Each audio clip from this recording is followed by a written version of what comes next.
আলাইহিসসালামকে আল্লাহ রাব্বুল আলামিন তুর পাহাড়ে নিয়ে পর্দার মাধ্যমে কথা বলতেছেন।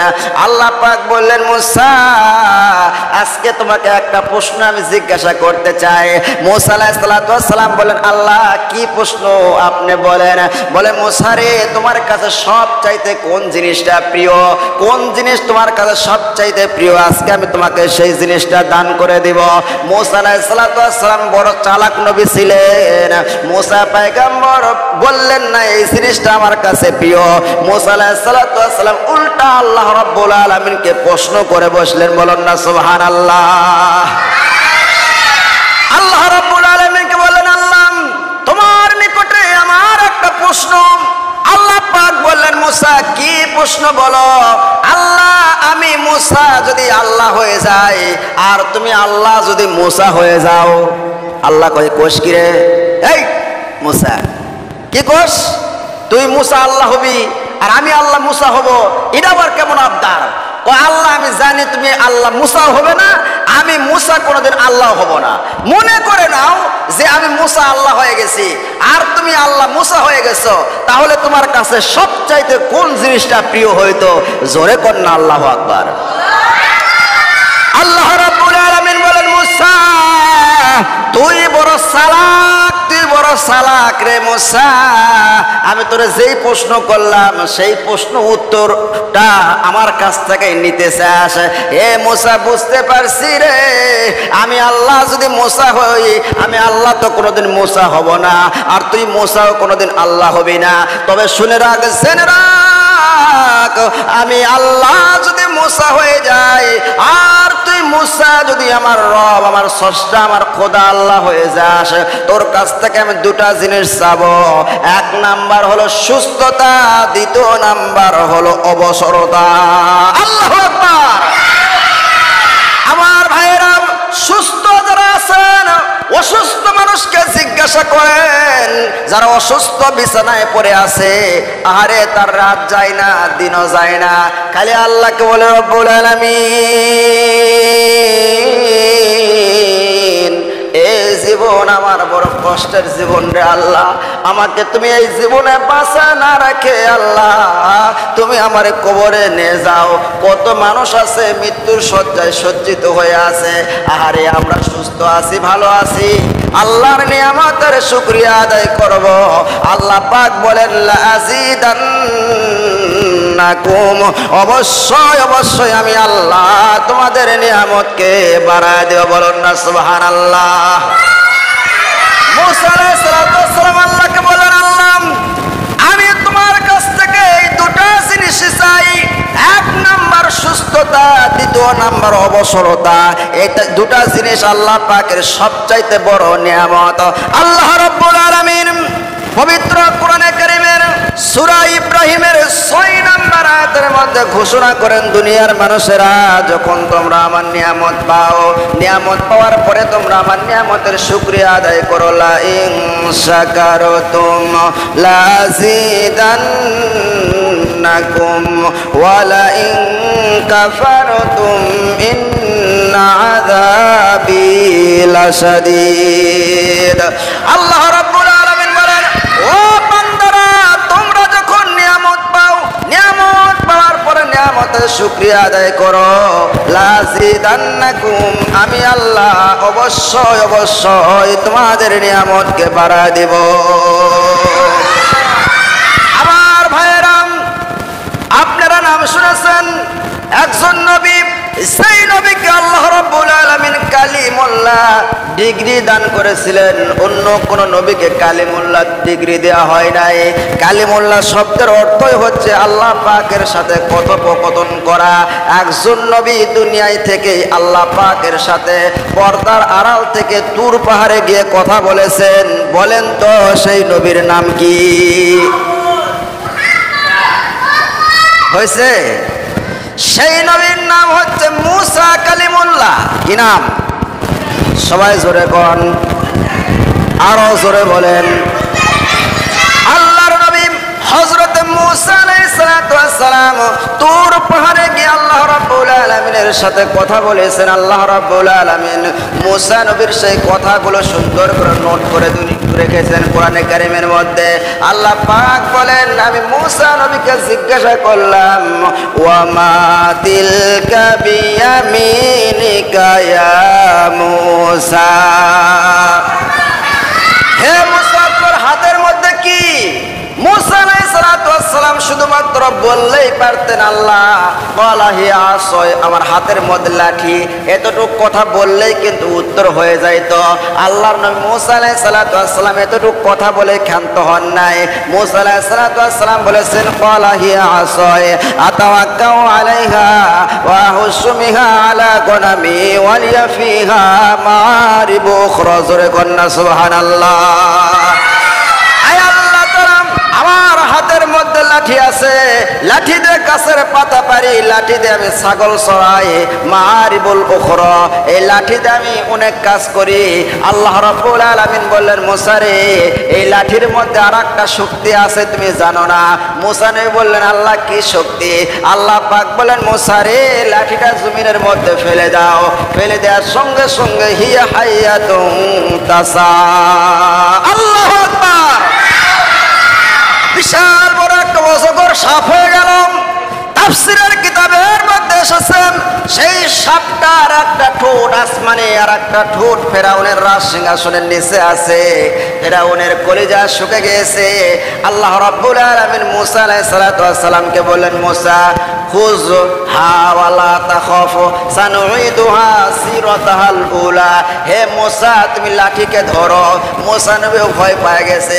ওলি কোন আর পীর কোন আর ইমাম কোন আর খতিব কোন হাজী গাজী সেই মানুষকেই বলেন না কেন, বলেন তো সাপ দেখে মানুষের ভয় আসে না?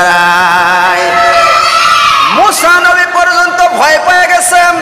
মুসা আলাইহিস সালাতু ওয়াস সালাম বললেন, আল্লাহ এত বড় সাপ আমি দেখে তো ভয় পেয়ে গেছি। আল্লাহ পাক বললেন, মুসা রে খুজহা ওয়ালা তাখাফ সানুইদুহা সিরাতাহাল উলা। সাপকে তুমি ধরো, আমি রব্বুল আলামিন এই সাপকে আবার আগের সুরত ধারণ করে দেব, লাঠি বানায় দেব।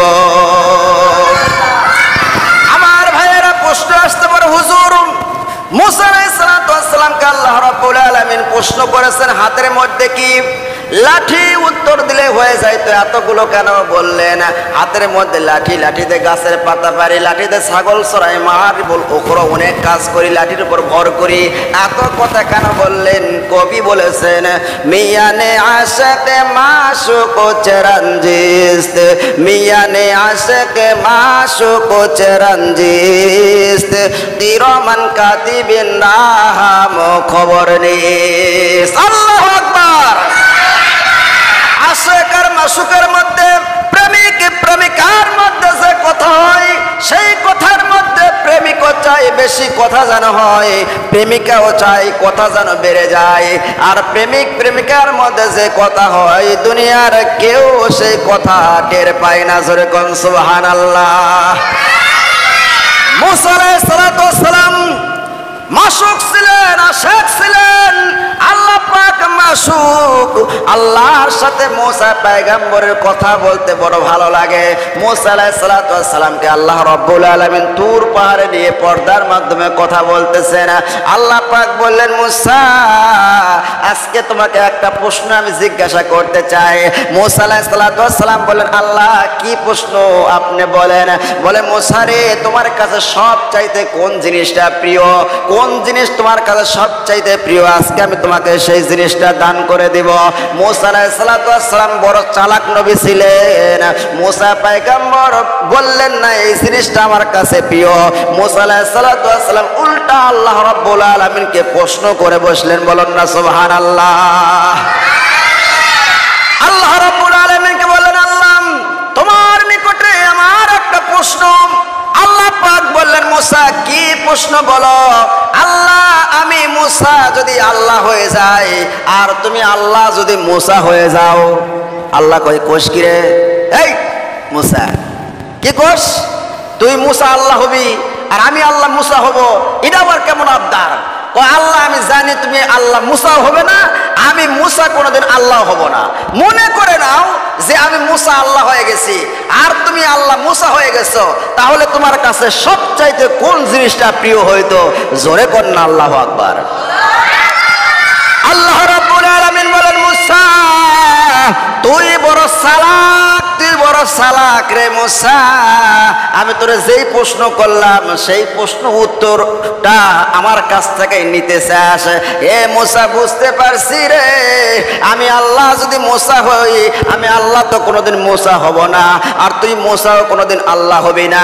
তবে শুনে রাখ, জেনে রাখ, আমি আল্লাহ যদি মুসা হয়ে যাই আর তুই মুসা যদি আমার রব, আমার স্রষ্টা, আমার খোদা আল্লাহ হয়ে যাস, তোর কাছ থেকে আমি দুটা জিনিস চাবো। এক নাম্বার হলো সুস্থতা, দ্বিতীয় নাম্বার হলো অবসরতা। আল্লাহু আকবার। আমার ভাইয়েরা, সুস্থ যারা আছেন অসুস্থ মানুষকে জিজ্ঞাসা করেন, যারা অসুস্থ বিছানায় পড়ে আছে, আরে তার রাত যায় না দিনও যায় না, খালি আল্লাহকে বলে রব্বুল আলামিন এই জীবন আমার বড় কষ্টের জীবন রে আল্লাহ, আমাকে তুমি এই জীবনে বাঁচা না রাখে আল্লাহ তুমি আমারে কবরে নিয়ে যাও। কত মানুষ আছে মৃত্যুর শয্যায় সজ্জিত হয়ে আছে, আহারে আমরা সুস্থ আছি, ভালো আছি, আল্লাহর নিয়ামতের শুকরিয়া আদায় করব। আল্লাহ পাক বলেন, লাযিদান্নাকুম, অবশ্যই অবশ্যই আমি আল্লাহ তোমাদের নিয়ামতকে বাড়ায় দেব। বলুন না সুবহানাল্লাহ। মুসা আলাইহিস সালাম আল্লাহকে বললেন, আল্লাহ আমি তোমার কাছ থেকে এই দুটা জিনিস চাই, এক নাম্বার সুস্থতা, দ্বিতীয় নাম্বার অবসরতা। এই দুটা জিনিস আল্লাহ পাকের সবচাইতে বড় নিয়ামত। আমার ভাইয়েরা, আপনি সুস্থ আছেন, অবসর নাই, কাজের পর কাজ, কাজের পর কাজ, সকাল থেকে সন্ধ্যা পর্যন্ত কাজ করতেছেন, রাত 12টা 1টা পর্যন্ত কাজ করতেছেন, কাজ পুরাইতেছে না, আজান আপনার কানে আসতেছে কিন্তু মসজিদে যাইতে পারতেছেন না। এত বেশি কাজ, দুনিয়া দুনিয়া করে ব্যস্ত হয়ে গেছেন। আপনার অন্তরে ইয়াকিন আছে, বিশ্বাস আছে, দুনিয়ার সব কিছু দেওয়ার মালিক একমাত্র আল্লাহ। আল্লাহর কাজ যদি আমি করি, আমার আল্লাহ আমার রিজিকও দান করবে। কন্যা সুবহানাল্লাহ। আল্লাহ রাব্বুল আলামিন বলেছেন, আল্লাহর হাবিব বিশ্ব নবী জনাব মুহাম্মদুর রাসূলুল্লাহ সাল্লাল্লাহু আলাইহি সাল্লাম বলেছেন, যে ব্যক্তি 5 ওয়াক্ত নামাজ পড়বে, আমি রব্বুল আলামিন তারে 5টা পুরস্কারে পুরস্কৃত করব। এক নাম্বার, যেই জিনিসটার জন্য আমি আপনি পাগল হয়ে গেছি, সকাল থেকে সন্ধ্যা পর্যন্ত, রাত 12টা 1টা পর্যন্ত টেনশন পেরেশান কাজের জন্য, রিজিকের সন্ধানে আমি আপনি পাগল হয়ে গেছি, আল্লাহ পাক বলে 5 ওয়াক্ত নামাজ পড়লে আমি রব্বুল আলামিন তোমাদের রিজিকের টেনশন দূর করে দিব। সুবহানাল্লাহ। কোন নাকি সূরা কুরাইশের মধ্যে আল্লাহ রাব্বুল আলামিন বলেছেন, ফালইয়াবুদু রাব্ব হাযাল বাইত, এই ঘরের মালিকের ইবাদত করো, তাহলে তোমাদের কি হবে? আল্লাযী আত'আমাহুম মিন জু, যখন তোমাদের ক্ষুধা লাগবে আমি রব্বুল আলামিন তোমাদেরকে খাবার দিব। ওয়া আমানাহুম মিন খাউফ, এবং যখন তোমাদের ভয় ভীতি আসবে, এই ভয়ের সময় আমি রব্বুল আলামিন তোমাদেরকে নিরাপত্তার চাদরে বেষ্টন করে ঢেকে রাখবো। কন্যা সুবহানাল্লাহ। আমার ভাইয়েরা, আর দ্বিতীয় কথা যেটা, সুস্থতা, সুস্থ আপনি নাই, অসুস্থ অবস্থায় বিছানায় পড়ে আছেন, নামাজের সময় হচ্ছে, আপনি ছিলেন 5 ওয়াক্ত নামাজি, একদিনও জামাত ছাড়া নামাজ পড়েন নাই, কিন্তু অসুস্থ অবস্থায় বিছানায় পড়ে আছেন, উঠতে পারতেছেন না, ওযু করতে পারতেছেন না, জবান বন্ধ হয়ে গেছে, চোখ দিয়ে পানির ফোঁটা দরদর করে ছেড়ে দেয়, আর বলে রব্বুল আলামিন কত মানুষ মসজিদে গিয়ে নামাজ পড়ে গো আল্লাহ, তুমি আমাকে এমন অসুস্থ বানাইলা যে আমি মসজিদে গিয়ে নামাজও পড়তে পারতেছি না। আল্লাহ রাব্বুল আলামিন বলেন, মুসা রে, এই দুটা জিনিস আমার কাছে সবচাইতে প্রিয়, একটা হলো সুস্থতা আর একটা হলো অবসরতা। আল্লাহ পাকের কাছে আমরা দোয়া করব, আল্লাহ তুমি আমাদের এই দুটা নিয়ামতে আমাদেরকে ভরপুর করে রাখো। সকলে বলুন আল্লাহুম্মা আমিন। আমার ভাইয়েরা, 5 ওয়াক্ত নামাজ পড়লে 5টা পুরস্কারে পুরস্কৃত করবেন। 1 নাম্বার রিজিকের টেনশন আল্লাহ রাব্বুল আলামিন দূর করে দিবেন। 2 নাম্বার মৃত্যুর সময় কালেমা নসিব হবে। আহারে হাদিস শরীফের মধ্যে এসেছে, বুখারী শরীফ, মুসলিম শরীফ, তিরমিজি শরীফ, নাসাই শরীফ, হাদিসের বড় বড় গ্রন্থের মধ্যে এই হাদিসটি বারে বারে এসেছে, বারে বারে ঘুরে ঘুরে এসেছে।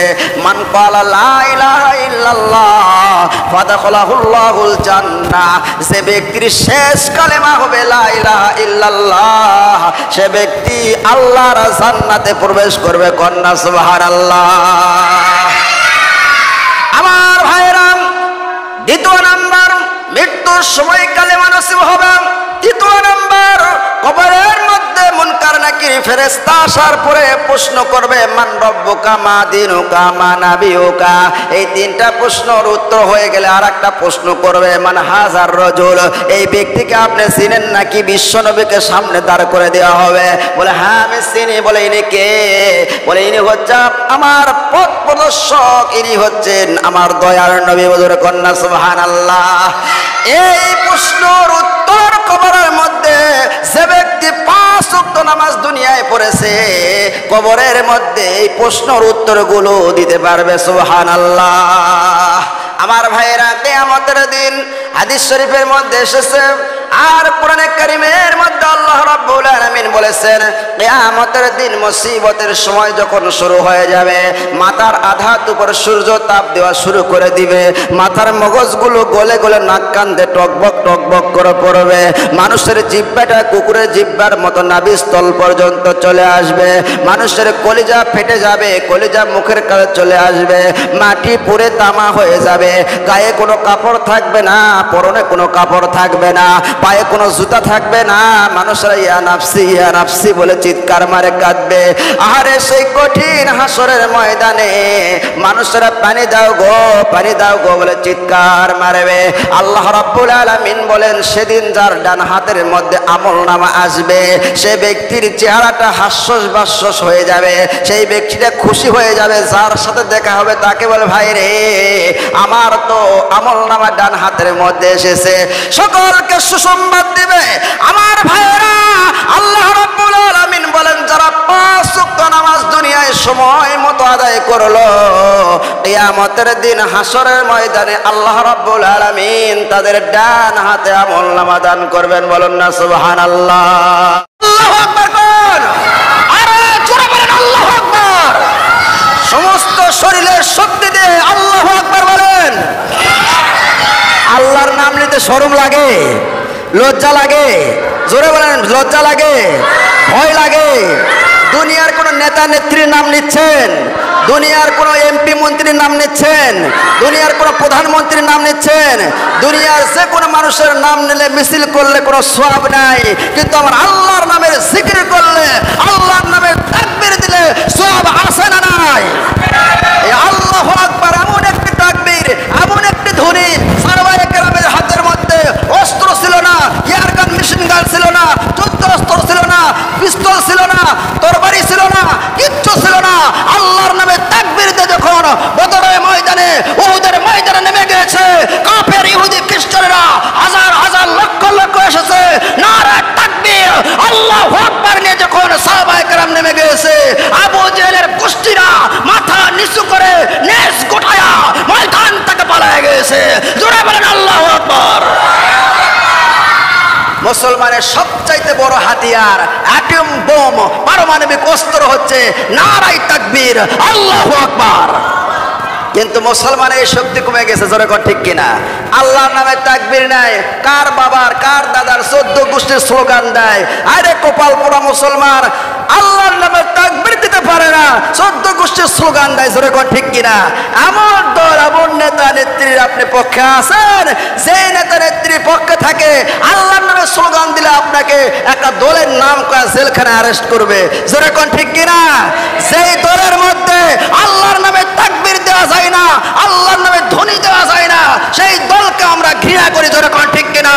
আমরা মুসলমান অন্তরস্থল থেকে বিশ্বাস করি আমাকে বাঁচানোর মালিক আল্লাহ, আমাকে মৃত্যু দেওয়ার মালিক আল্লাহ, আমার জীবনের মালিক আল্লাহ, মৌতের মালিক আল্লাহ, সব কিছু আল্লাহ করার মালিক। আল্লাহর নামে তাকবীর দিয়ে সামনে এগিয়ে যাব, জীবন চাই চলে যাবে, তবুও দুনিয়াতে বাতিলের কাছে মাথা নত করবো না, জোরে বলেন আল্লাহু আকবার। আমার ভাই, যতই মোটা গলায় কথা বলুক না কেন, যতই বড় ভাষণ দেখ না কেন, জনগণ আমাকে ভালোবাসে। কত ভালোবাসে তুমি?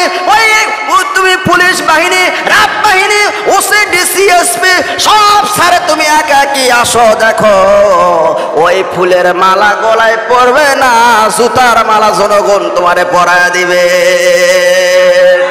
ঠিক কিনা?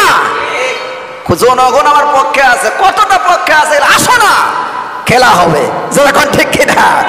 আমার ভাইয়েরা, এবার বাদশাকে বাহলুল পাগল বলল, এ বাদশা, আপনি কোন জায়গায় সফর করতে গেলে 1 সপ্তাহ আগে 15 দিন আগে সেই রাস্তা ক্লিয়ার করতেন, সেখানে টাকা পয়সা পাঠাইতেন, লস্কর বাহিনী সৈন্য বাহিনী পাঠাইতেন, সেখানে তাবু গাড়তেন, সেখানে থাকার জন্য আপনি সুন্দর পরিবেশ করতেন। কিন্তু আপনি এমন একটা জায়গায় সফর করতেছেন, সেই জায়গায় কোনো সৈন্য বাহিনী লস্কর বাহিনীও আপনি পাঠান নাই, তাবুও গাড়েন নাই, খাবারও পাঠান নাই, টাকা পয়সাও পাঠান নাই, পুলিশও যায় নাই, রাপও যায় নাই, কেউ সঙ্গে যাবে না, তাহলে আপনি সেখানকার জন্য কোনো কিছুই পাঠাইলেন না। আমার মনে হচ্ছে আমার চাইতো বড় বোকা, বড় পাগল আপনি। এই যে আপনার লাঠি আপনি লান, এই লাঠি আমার লেওয়ার দরকার নাই, আপনি বড় পাগলা, জোরে কোন ঠিক কিনা? এ ভাইয়েরা, আমার বন্ধুরা, আমার এই দুনিয়ায় থেকে আমি আপনি যারা আখিরাতের কোনো কাজ করতেছি না, মৃত্যুর পরে একটা জিন্দেগি আছে, সেই জিন্দেগির জন্য কোনো কিছু করতেছি না, দুনিয়া দুনিয়া করে পাগল হয়ে গেছি, বাড়ি করলাম, গাড়ি করলাম, সুন্দরী বউ পাইলাম, সংসার হলো, টাকা পয়সা হলো, জায়গা জমি হলো, অনেক টাকা পয়সার আপনি মালিক হয়ে গেলেন, ব্যাংক ব্যালেন্স হয়ে গেল, লাখপতি, ধনপতি, শিল্পপতি, কোটিপতি আপনি হয়ে গেলেন, এগুলো কোনো কিছুই আপনি আমার সঙ্গে কবরে যাবে না। এই যে আপনি বসে আছেন, আল্লাহর কোরআন থেকে কিছু আলোচনা শুনতেছেন, 5 ওয়াক্ত নামাজ পড়তেছেন, আল্লাহর কোরআন তেলাওয়াত করতেছেন, তাসবিহ তাহলিল জিকির আজকার বাবা মার খেদমত করতেছেন, আল্লাহর রাস্তায় দান যা করবেন, আল্লাহর জন্য যা করবেন, এগুলোই আমাদের থাকবে, যেরকম ঠিক কিনা? আরো যেরকম ঠিক কিনা? এই জন্য ভাইয়েরা, এই দুনিয়ায় থেকে কাজ করতে হবে কোন জায়গার? আখিরাতের। কোন জায়গার? আখিরাতের কাজ করতে হবে। আর যেই কাজটাই করবো আমি আপনি, কার হুকুমে করতে হবে? আল্লাহর হুকুম। তরিকা হবে কার? নবীর তরিকা, রাসূলের তরিকা। রাসূলের তরিকা বাদ দিয়ে আমি আপনি যেই কাজই করি না কেন, আল্লাহ পাকের কাছে গ্রহণযোগ্য হবে না। আল্লাহ পাক বলে, দুনিয়ার মানুষদেরকে হে নবী আপনি জানায় দেন, দুনিয়ার মানুষেরা যদি আমি রব্বুল আলামিনকে ভালোবাসতে চাই, তাহলে আপনি নবী আপনার যদি ইত্তেবা করে, অনুসরণ করে, অনুকরণ করে, তাহলে আমি রব্বুল আলামিনকে ভালোবাসা হয়ে যাবে। আর আমি আল্লাহকে ভালোবাসা হয়ে গেলে তাদের তামাম জিন্দেগির গুনাহ খাতা আমি আল্লাহ পাক মাফ করে দিব। আল্লাহ রাব্বুল আলামিন কোরআনে কারীমের মধ্যে বলেন, কুল ইন কুনতুম তুহিব্বুনাল্লাহা ফাত্তাবিউনি ইউহিব্বুকুমুল্লাহু ওয়া ইয়াগফির লাকুম যুনুবাকুম ওয়াল্লাহু গফুরুর রহিম। আমার ভাইয়ের, আল্লাহ পাক বলেন, হে নবী আপনি জানায়া দেন, যদি দুনিয়ার মানুষেরা আমি রব্বুল আলামিনকে ভালোবাসতে চাই, তাহলে আপনি নবী আপনার জন্য ইত্তেবা করে, অনুসরণ করে অনুকরণ করে তাহলে ইউহিব্বুকুমুল্লাহ, আমি রব্বুল আলামিনকে ভালোবাসা হয়ে যাবে। আমি আল্লাহকে ভালোবাসা হয়ে গেলে ওয়া ইয়াগফির লাকুম যুনুবাকুম, আমি রব্বুল আলামিন তাদের তামাম জিন্দেগীর গুনাহ খাতা আমি আল্লাহ পাক মাফ করে দিব। আল্লাহু আকবার বল, আরে জোরে বলেন আল্লাহু আকবার। সমস্ত দিন পরে বাদশাহ হারুন রশিদের দরবারে, ওই বাদশাহ হারুন রশিদের দরবারে বাহলুল পাগলা লাঠি ঘাড়ে করে নিয়ে এরকম আসতেছে। পাগলের কামসা, তাই বুঝেন না কথা? এরকম মানে যে সামনে এক পাও দেয় পিছনে এক পাও দেয়, নাচতে নাচতে আসতেছে। সবাই বলতেছে পাগলা এতদিন কই ছিলে? বলে এতদিন পর্যন্ত আমার সাথে বোকা লোক খুঁজতেছিলাম কিন্তু পাই নাই। আজকে রাজদরবারে কেন এসেছ? বলে বাদশার সাথে আমি একটু সাক্ষাৎ করতে চাই। বলে পাগলা তুই তো জানিস না আমাদের বাদশা মৃত্যুর শয্যায় সজ্জিত, বাদশার জীবন বাউ বের হয়ে যাচ্ছে। কয়েকদিন হলো অসুস্থ, খাবার খাইতে পারতেছে না, চোখ দিয়ে পানি দরদর করে ছাড়ে দিতেছে। বাদশা অসুস্থ, বিছানায় পড়ে আছে, বাদশা কান্নাকাটি করতেছে কখন জানি সে মারা যাবে। এবার বাহলুল পাগল বলল কই আছে তোমাদের বাদশা? ওই যে অন্দর মহলের মধ্যে সে শুয়ে আছে, মন্ত্রী মিনিস্টার সকলে তার সাইডে বসে আছে, স্ত্রী সুবাইদা সাইডে বসে বসে চোখের পানি ছেড়ে ছেড়ে কাঁদতেছে। এবার বাহলুল পাগল সকলকে সরাইল, সকল এমপি মন্ত্রী মিনিস্টার সকলে কাঁদতেছে। বাহলুল পাগল বাদশার শিওরের পাশে গিয়ে বসে বলতেছে এ বাদশা নামদার আপনি কেমন আছেন? তখন বাদশার চোখ দিয়ে পানির ফোঁটা দরদর করে পড়তেছে। বাদশা কাঁদে আর বলে বাহলুল পাগল রে আমি ভালো নাই, আমি বড় কষ্টের মধ্যে আছি। বলে কেন কষ্টের মধ্যে আছেন? বলে আমি এমন একটা দেশে সফর করতেছি যে সফরের জন্য আমি ভয়ে কাঁদতেছি রে বাহলুল পাগল। সেই সময় বাহলুল পাগল বলতেছে আপনি সেই দেশে সফর করতেছেন, সেই দেশে কি আপনি টাকা পয়সা পাঠাইছেন? কই তুই আসলেই পাগলা, এমন একটা দেশে সফর করতেছি সেই দেশে টাকা পয়সা পাঠান যায় না। বলে আপনি কি সৈন্যবাহিনী পুলিশ বাহিনী বাহিনী পাঠাইছেন? বোঝেন নাই কথা? বলে না সেই দেশে পুলিশ বাহিনীও পাঠানো যায় না। বলে আপনি কি সেখানে থাকার জন্য তাঁবু গাড়ছেন, রাস্তা টাস্তা ক্লিয়ার করছেন? কারণ দেখবেন সরকার যখন আসে তার এক সপ্তাহ আগে 15 দিন আগে রাস্তা ক্লিয়ার করা হয়। যখন সরকারের গাড়ি চলবে সেই সময় রিক্সা ভ্যান সব কিছু রাস্তার সাইডে দাঁড়ায় থাকবে, খালি প্রধানমন্ত্রীর গাড়ি চলে যাবে। কোন ঠিক কিনা? যতই মোটা গলায় কথা বলুক না কেন, যতই বড় ভাষণ দেখ না কেন, জনগণ আমাকে ভালোবাসে। কত ভালোবাসে তুমি? ওই তুমি পুলিশ বাহিনী, র্যাব বাহিনী, ওসি ডিসি এসপি সব সারে তুমি একা একই আসো, দেখো ওই ফুলের মালা গলায় পড়বে না, জুতার মালা জনগণ তোমারে পরায় দিবে। ঠিক কিনা? জনগণ আমার পক্ষে আছে। কতটা পক্ষে আছে আসো না, খেলা হবে। যখন ঠিক কিনা আমার ভাইয়েরা? এবার বাদশাকে বাহলুল পাগল বলল এ বাদশা আপনি কোন জায়গায় সফর করতে গেলে এক সপ্তাহ আগে 15 দিন আগে সেই রাস্তা ক্লিয়ার করতেন, সেখানে টাকা পয়সা পাঠাইতেন, লস্কর বাহিনী সৈন্যবাহিনী পাঠাইতেন, সেখানে তাঁবু গাড়তেন, সেখানে থাকার জন্য আপনি সুন্দর পরিবেশ করতেন। কিন্তু আপনি এমন একটা জায়গায় সফর করতেছেন সেই জায়গায় কোনো সৈন্যবাহিনী লস্কর বাহিনীও আপনি পাঠান নাই, তাঁবুও গাড়েন নাই, খাবারও পাঠান নাই, টাকা পয়সাও পাঠান নাই, পুলিশও যায় নাই, র্যাবও যায় নাই, কেউ সঙ্গে যাবে না। তাহলে আপনি সেখানকার জন্য কোনো কিছুই পাঠাইলেন না। আমার মনে হচ্ছে আমার চাইতো বড় বোকা বড় পাগল আপনি। এই যে আপনার লাঠি আপনি লান, এই লাঠি আমার লেওয়ার দরকার নাই, আপনি বড় পাগলা। জোরে কোন ঠিক কিনা? যার দিলে আসে আল্লাহর ভয়, আল্লাহ আল্লাহ সব সময়, আহার নিদ্রা ভালো লাগে না, এই দুনিয়া ভালো লাগে না, ভালো লাগে শুধু ইল্লাল্লাহ, লা ইলাহা ইল্লাল্লাহ, লা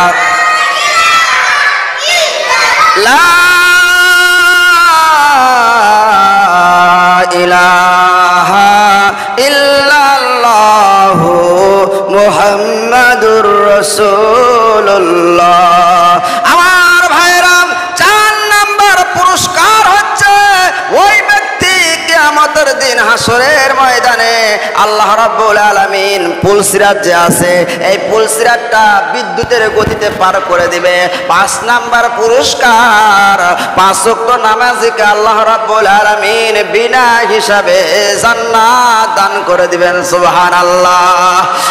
এই জন্য ভাইরা, সেখানেই থাকেন, সেই অবস্থায় থাকেন, আল্লাহর হাবিব বিশ্ব নবী জনাব মুহাম্মদুর রাসূলুল্লাহ সাল্লাল্লাহু আলাইহি সাল্লাম এই নামাজ প্রতিষ্ঠা করতে গিয়ে তাইফের ময়দানে রক্ত ঝরাইছেন, উহুদের ময়দানে দান্দান মোবারক শহীদ করে দিয়েছেন, মাথায় হেলমেট ভেঙে গিয়ে কড়া ভেঙে গিয়ে রক্ত ঝরাইছেন।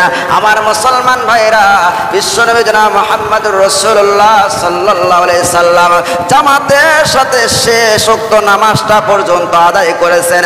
হাঁটতে পারে না, চলতে পারে না, 2 জন সাহাবীর কাঁধের উপর ভর করে পাও সিসরায়া সিসরায়া জামাতে গিয়ে আল্লাহর নবী শেষ নামাজটুকু আদায় করেছেন। সুবহানাল্লাহ। এই জন্য দুনিয়া হেলাই খেলার সময় নয়, দুনিয়ার সময়টা বরফের মতো, আপনি যদি খান তবুও গলে যাবেন, না খালেও গলে যাবেন, সমুদ্রের পানির মতো বহমান। আপনার জীবনটা সময়টা চলে যাইতেছে, শেষ হয়ে যাইতেছে। আমার ভাইরা, জীবনটা এক সময় শেষ হয়ে যাবে। আমি আপনি বুঝতেছি না, এক সময় ছিলাম ছোট্ট বাচ্চা ছিলাম, তারপর হয়ে গেলাম তরুণ, তারপর হয়ে গেলাম যুবক, তারপর হয়ে গেলাম কি এরকম বৃদ্ধ হয়ে গেছে, তারপরে মাথার চুল পাকা শুরু হয়েছে, দাড়ি পাকা শুরু হয়েছে, আর হাড্ডির শক্তিগুলো কমে গিয়েছে, চোখে জ্যোতি কমে গিয়েছে, আগের মতো দেখা যায় না, চশমা ছাড়া হাঁটতে লাগলে লাঠি ছাড়া চলা যায় না।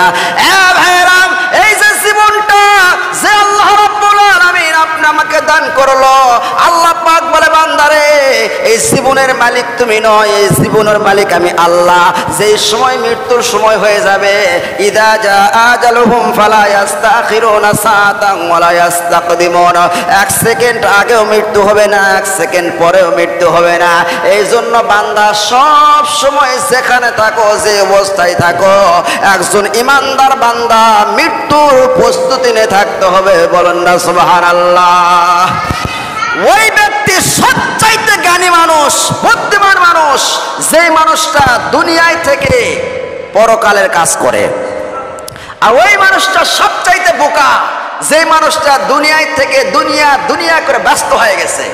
এই জন্য কবি বলেছেন, যে ব্যক্তি দুনিয়া করে ব্যস্ত হয়েছে, দুনিয়া তাকে ধরা দেয় না।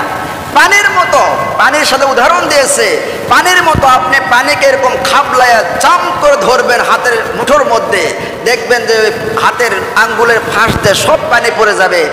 আপনার সাথে হাতের সাথে খেয়ানত করবে, আপনার হাতের মধ্যে পানি থাকবে না, সব পড়ে যাবে।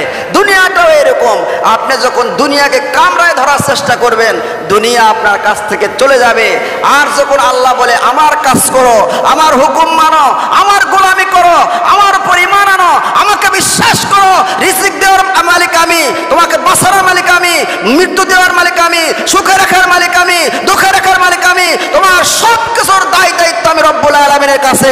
এই বিশ্বাস স্থাপন করে মুমিন বান্দা তুমি চলো, আমার উপরে ইতমিনান করো, আমি রব্বুল আলামিন ইন্নাল্লাহা ইয়ারযুকু মান ইয়াশা বিগয়রি হিসাব, এমন জায়গা থেকে রিজিক দিব বান্দা তুমি নিজেও বুঝতে পারবে না। জোরে বলেন না আল্লাহু আকবার।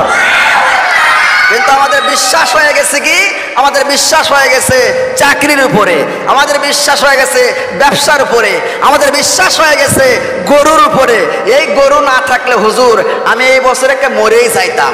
গরুরা দুধ দেয়, প্রত্যেক দিন 5 কেজি করে বিক্রি করে মোটামুটি দেখা যায় 250-300 টাকা হয়, এই নিয়ে চলে। হুজুর আমার ছেলের যে চাকরি না থাকতো তাহলে তো আমরা শেষ হয়ে যাইতাম। হুজুর এবার কদু না লাগাইলে আমার তো মানে অন্য কোনো আবাদই ছিল না, এই কদুর থেকে আমার হুজুর এবারটা চললো।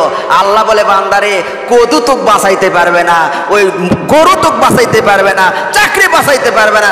ইতমিনান কর, ইয়াকিন কর, বিশ্বাস কর, রিজিক দেওয়ার মালিক আমি আল্লাহ, আমার হুকুম মান, আমার কাছে চা, আমি আল্লাহ রাব্বুল আলামিন আসমান ফেরে ফেরে তোর বাড়িতে রিজিক পৌঁছায় দেব। জোরে কর না আল্লাহু আকবার। আল্লাহ রাব্বুল আলামিন কোরআনে কারীমের মধ্যে ওয়ালাউ আন্না আহলাল কুরা আমানু ওয়াত্তাকাউ লাফাতাহনা আলাইহিম বারাকাতিম মিনাস সামাই ওয়াল আরদ। আল্লাহ রাব্বুল আলামিন বলেন, যেই জনপদের লোকেরা, যেই দেশের লোকেরা, সেই রাষ্ট্রের লোকেরা দুটি কাজ করবে। এক নাম্বার, আমি আল্লাহর উপর ঈমান আনবে। দ্বিতীয় নাম্বার, আমি রব্বুল আলামিনকে ভয় করার নীতি অবলম্বন করবে। আমি রব্বুল আলামিন আসমান এবং জমিনের সমস্ত রিজিক আর বরকতের দরজা আমি আল্লাহ খুলে দেব। আল্লাহ ওয়াদা করেছেন, কিন্তু আমাদের বিশ্বাস হয়ে গেছে দুনিয়ার উপরে। জোরে কোন ঠিক কিনা? মাখলুকাতের উপর বিশ্বাস হয়ে গেছে, খালেকের উপর বিশ্বাস নাই। খালেক মানে সৃষ্টিকর্তা, কিন্তু মাখলুকাত যেগুলো দুনিয়াতে আমরা দুই চোখে যা কিছু দেখি সব কিছু মাখলুকাত, এরা কিছুই করতে পারে না। সব কিছু করেন কে? আরো জোরে বলেন কে? এই বিশ্বাস একের অন্তরের মধ্যে রাখতে হবে। আপনাকে মারার মালিক আল্লাহ, বাঁচানোর মালিক আল্লাহ। আপনার বুকে যদি একটা বুলেট লেখে রাখে আল্লাহ পাক, তাম দুনিয়ার সমস্ত মানুষ মিলেও সেই বুলেট থেকে আপনাকে ফেরাইতে পারবে না। আর যদি আল্লাহ রাব্বুল আলামিন চায় আপনাকে বাঁচায় রাখবে, তাম দুনিয়ার সমস্ত মানুষ মিলেও আপনার কোনো ক্ষতি করতে পারবে না। জোরে বলেন না আল্লাহু আকবার। এই বিশ্বাস আমাদের হারা গেছে। এই জন্য আজকে দেশের মধ্যে অরাজকতা, অশান্তি দাবানল চলতেছে, মানুষেরা হাহাকার করতেছে, যেখানে যাচ্ছে সেখানে সিন্ডিকেট। জোরে জোরে কোন ঠিক কিনা? আমার ভাইয়েরা, দুনিয়া থেকে কাজ করতে হবে কোন জায়গার? আখিরাতের। কোন জায়গার? কবি বলেন, উমরে দুনিয়া চাঁদ রোজে বেশনিস্ত, উমরে দুনিয়া চাঁদ রোজে বেশনিস্ত, গাফেল আসা কাসকে পেশ আন্দেশ নিস্ত, গাফেল আসা কাসকে পেশ আন্দেশ নিস্ত। এ ভাই, দুনিয়ার হাত অল্প দিনের জন্য, বেশি দিনের জন্য নয়। উদাসীন ওই ব্যক্তি যে ব্যক্তি পরকালের খবর রাখে না। ঠিক কিনা বলেন? উদাসীন হয়ে আছে, দুনিয়া দুনিয়া করে পাগল হয়ে গেছে। বাহলুল পাগল আপনার নাম শুনেছেন? কি নাম বাবা? বাহলুল পাগল বাদশাহ হারুনুর রশিদের দরবারে মাঝে মধ্যে আসতেন। বাদশাহ হারুনুর রশিদের রাজ দরবার চলতেছে, ওই বাহলুল পাগল হুম হুম করে ভিতরে ঢুকে যাইতেন। পাগল মানুষ তো, সব মন্ত্রী পরিষদেরা বিরক্ত বোধ করতেন। এই পাগল আসলে রাজ দরবারটা বিশৃঙ্খলা হয়ে যায়। এই পাগলকে কেমনে রাজ দরবারে না আসে, কি বুদ্ধি করা যায়? বাদশাহ হারুন রশিদ বললেন, তোমরা বলো তো কি বুদ্ধি করলে এই পাগল আর রাজ দরবারে আসবে না? একজন মন্ত্রী পরামর্শ দিল, এর একটা লাঠি দেন। এই কারণ তার বাড়ি নাই, ঘর নাই, বিবাল বাচ্চা, সংসার কিচ্ছু নাই, যেখানে রাত সেখানে কাত। সুবহানাল্লাহ কন। আমি আপনিও কিন্তু মুসাফির। এই দুনিয়াতে বাড়ি গাড়ি সংসার এগুলো করার জন্য আসি নাই। আল্লাহ পাক বলে, হ্যাঁ দুনিয়া তোমায় করতে যতটুকু প্রয়োজন করো, কিন্তু তোমার আসল বাড়ি কোথায়? জান্নাতে। কোথায়? আমাদের আদি পিতা ছিল জান্নাতে, ওই জান্নাতের কাজ করো। দুনিয়াতে আদম আলাইহিস সালামকে যখন দুনিয়ায় পাঠানো হয়, আদম আলাইহিস সালাম পেশার হয়ে গেছেন। আল্লাহ দুনিয়াতে যাওয়ার পর আমি কি করব? আল্লাহ রাব্বুল আলামিন বললেন, আমার কাছ থেকে নির্দেশনা যাবে, আমার কাছ থেকে হুকুম যাবে। তোমার পুত্ররা, তোমার সন্তানেরা যারা এই হুকুমগুলো মানবে, এই যে জান্নাত থেকে তুমি চলে গেলে, এই জান্নাতের বাসিন্দা আমি রব্বুল আলামিন আবার করে দেব। জোরে কোন সুবহানাল্লাহ। আমার ভাইয়েরা কয়, হুজুর তাহলে তো আমাদের আদি পিতা, আমাদের বাবা জান্নাতে ছিল, তাহলে তো আমরা জান্নাতি হয়ে গেছি, আমাদের আর কোনো কাজ করার দরকার নাই, নাকি বলেন? আপনার দাদা বুঝছেন জমির মালিক আছিল, আপনিও জানেন যে এই জমির মালিক কেডা? দাদা। কেডা? আর একজন দখল করে খাচ্ছে। আপনি এখন যায় সেখানে দখল করার চেষ্টা করতেছেন। সেই সময় আপনি কোর্টে, হাইকোর্টে রিলিজ করছেন, আপনি সে কোর্টের মধ্যে এরকমভাবে কেস ঠুকে দিচ্ছেন যে আমার দাদার জায়গা আর একজন দখল করে খায়। সেই সময় বলতেছে, উকিল সাহেব বলতেছে যে আপনার দাদার যে জায়গা, আপনার কাছে কি দলিল আছে? কি বাবা দলিল আছে? কয় না, আমার দাদার জায়গা আমার বাবাও খাইছে, মানুষের দখল করে খাচ্ছে, কিন্তু আমার কাছে দলিল পত্র কাগজপত্র নাই। তখন বলছে, বাড়ির যা বসতে ঘুম পার, পান্তা খাজা। জোরে কর ঠিক কিনা? কারণ হচ্ছে তো দাদার জায়গা না বাবার জায়গা, তো 14 গোষ্ঠী কার জায়গা ওরা দেখা আমাদের বিষয় নাই। আমাদের বিষয় হচ্ছে তোর কাগজপত্র ঠিক আছে কিনা। জোরে বল ঠিক কিনা? আমার ভাইরা, আমাদের বাবা আদম আলাইহিস সালাতু ওয়াস সালাম, মা হাওয়া জান্নাতে ছিল, আমরা জান্নাতে, ঠিক আছে। আল্লাহ রাব্বুল আলামিন বলে, বান্দারে দুনিয়াতে যাওয়ার পরে যে কাগজ দিয়েছিলাম, যে বই দিয়েছিলাম, যে পুস্তিকা দিয়েছিলাম, আমার কোরআন দিয়েছিলাম, আমার কোরআন অনুযায়ী তুমি জীবন যাপন করেছো কিনা, পাঁচ ওয়াক্ত নামাজ পড়তেছো কিনা, আমার হুকুম মেনেছো কিনা, আমার হুকুম অনুযায়ী যদি তোমার জীবন যাপন করে থাকো, তোমার কাগজপত্র ঠিক আছে, কিচ্ছু লাগবে না, ওই কাগজ দেখাও, যাও, তোমার জন্য আমি রব্বুল আলামিন জান্নাতের সব গেট আর দরজা আমি আল্লাহ পাক খুলে দিলাম। আমার ভাইয়েরাম, বাহলুল পাগলকে রাজ দরবার থেকে কেমনে তাড়ানো যায় এই চিন্তা ভাবনা সলা পরামর্শ করা হলো। বাহলুল পাগল আসছে রাজ দরবারের মধ্যে। বাদশাহ হারুনুর রশিদ বলতেছে, পাগল রে, তুই রাজ দরবারের মধ্যে আসলে পালা রাজ দরবারে বিশৃঙ্খলা হয়, তুই আর আসবি না। বলতেছে, না, এই রাজ দরবারে না আসলে আমার আবার ভালো লাগে না। কি লাগে না? কারণ বাহলুল পাগল দুনিয়ার কোন পাগল ছিলেন না, বাহলুল পাগল ছিলেন আল্লাহর পাগল। সুবহানাল্লাহ। আমার ভাইয়ের আবার হারুনুর রশিদ বললেন, এই যে আমার কাছে একটা খুব দামি লাঠি আছে, এই লাঠির মধ্যে স্বর্ণ হীরা মানিক মুক্তা জহরত খচিত একটা লাঠি আমার কাছে আছে। এ বাহলুল পাগল, তুই তো একটা বড় পাগল রে, তোর বাড়ি নাই, ঘর নাই, বিবাল বাচ্চা, সংসার নাই, টাকা পয়সা কোনো কিছুই নাই, যেখানে রাত সেখানে ক্যাত হয়ে যায়। এই যে তোর মতো এইরকম বোকা মানুষ আমি দুনিয়ার একটাও দেখি নাই। তবে শুনে রাখ, জেনে রাখ, এই লাঠিটা তোর কাছে আমি দিলাম, তোর চাইতে বোকা মানুষ যদি কাউরে পাস, এই লাঠিটা তার উপহার দিবি, তারপর রাজ দরবারে আসবি। তার আগে রাজ দরবারে আসা তোর জন্য সম্পূর্ণ নিষিদ্ধ। 144 ধারা জারি করা হলো। আজকের 144 ধারা বাহলুল পাগলের উপরে জারি করছে। বাহলুল পাগল লাঠি নিয়ে খুব খুশি। হাই রে, স্বর্ণ হীরা মানিক মুক্তা জহরত, এত দামি লাঠি বাদশাহ আমারে দিলেন? বলে, হ্যাঁ দিলাম তোমারে, রাজ দরবারে তুমি আসতে পারবে না। আর কথা হলো, তুমি যদি তোমার চাইতে এরকম আরো বোকা মানুষ পাও, সেই মানুষের এরকম বাড়ি ঘর বিবাহ বাচ্চা কোনো কিছুই নাই, তোমার চাইতে বেশি পাগলা, তাকে লাঠি উপহার দে, তারপরে আসবে। কয়েক বছর হয়ে গেছে, বাদশাহ হারুনুর রশিদের দরবারে আর পাগলা আসে না, সবাই খুব খুশি। দীর্ঘ দিন পরে বাদশাহ হারুনুর রশিদের দরবারে, ওই বাদশাহ হারুনুর রশিদের দরবারে বাহলুল পাগলা লাঠি ঘাড়ে করে নিয়ে এরকম আসতেছে। পাগলের কামজা, তাই বুঝেন না কথা? এরকম মানে যে সামনে এক পাও দেয়, পিছনে এক পাও দেয়, নাচতে নাচতে আসতেছে। সবাই বলতেছে, পাগলা এতদিন কই ছিলে? বলে, এতদিন পর্যন্ত আমার সাথে বোকা লোক খুঁজতেছিলাম, কিন্তু পাই নাই। আজকে রাজ দরবারে কেন এসেছ? বলে, বাদশার সাথে আমি একটু সাক্ষাৎ করতে চাই। বলে, পাগলা তুই তো জানিস না, আমাদের বাদশাহ মৃত্যুর শয্যায় সজ্জিত, বাদশার জীবন বাউ বের হয়ে যাচ্ছে, কয়েকদিন হলো অসুস্থ, খাবার খাইতে পারতেছি না, চোখ দিয়ে পানি দরদর করে ছাড়ে দিতেছে। বাদশাহ অসুস্থ, বিছানায় পড়ে আছে, বাদশাহ কান্নাকাটি করতেছে, কখন জানি সে মারা যাবে। এবার বাহলুল পাগল বলল, কই আছে তোমাদের বাদশাহ?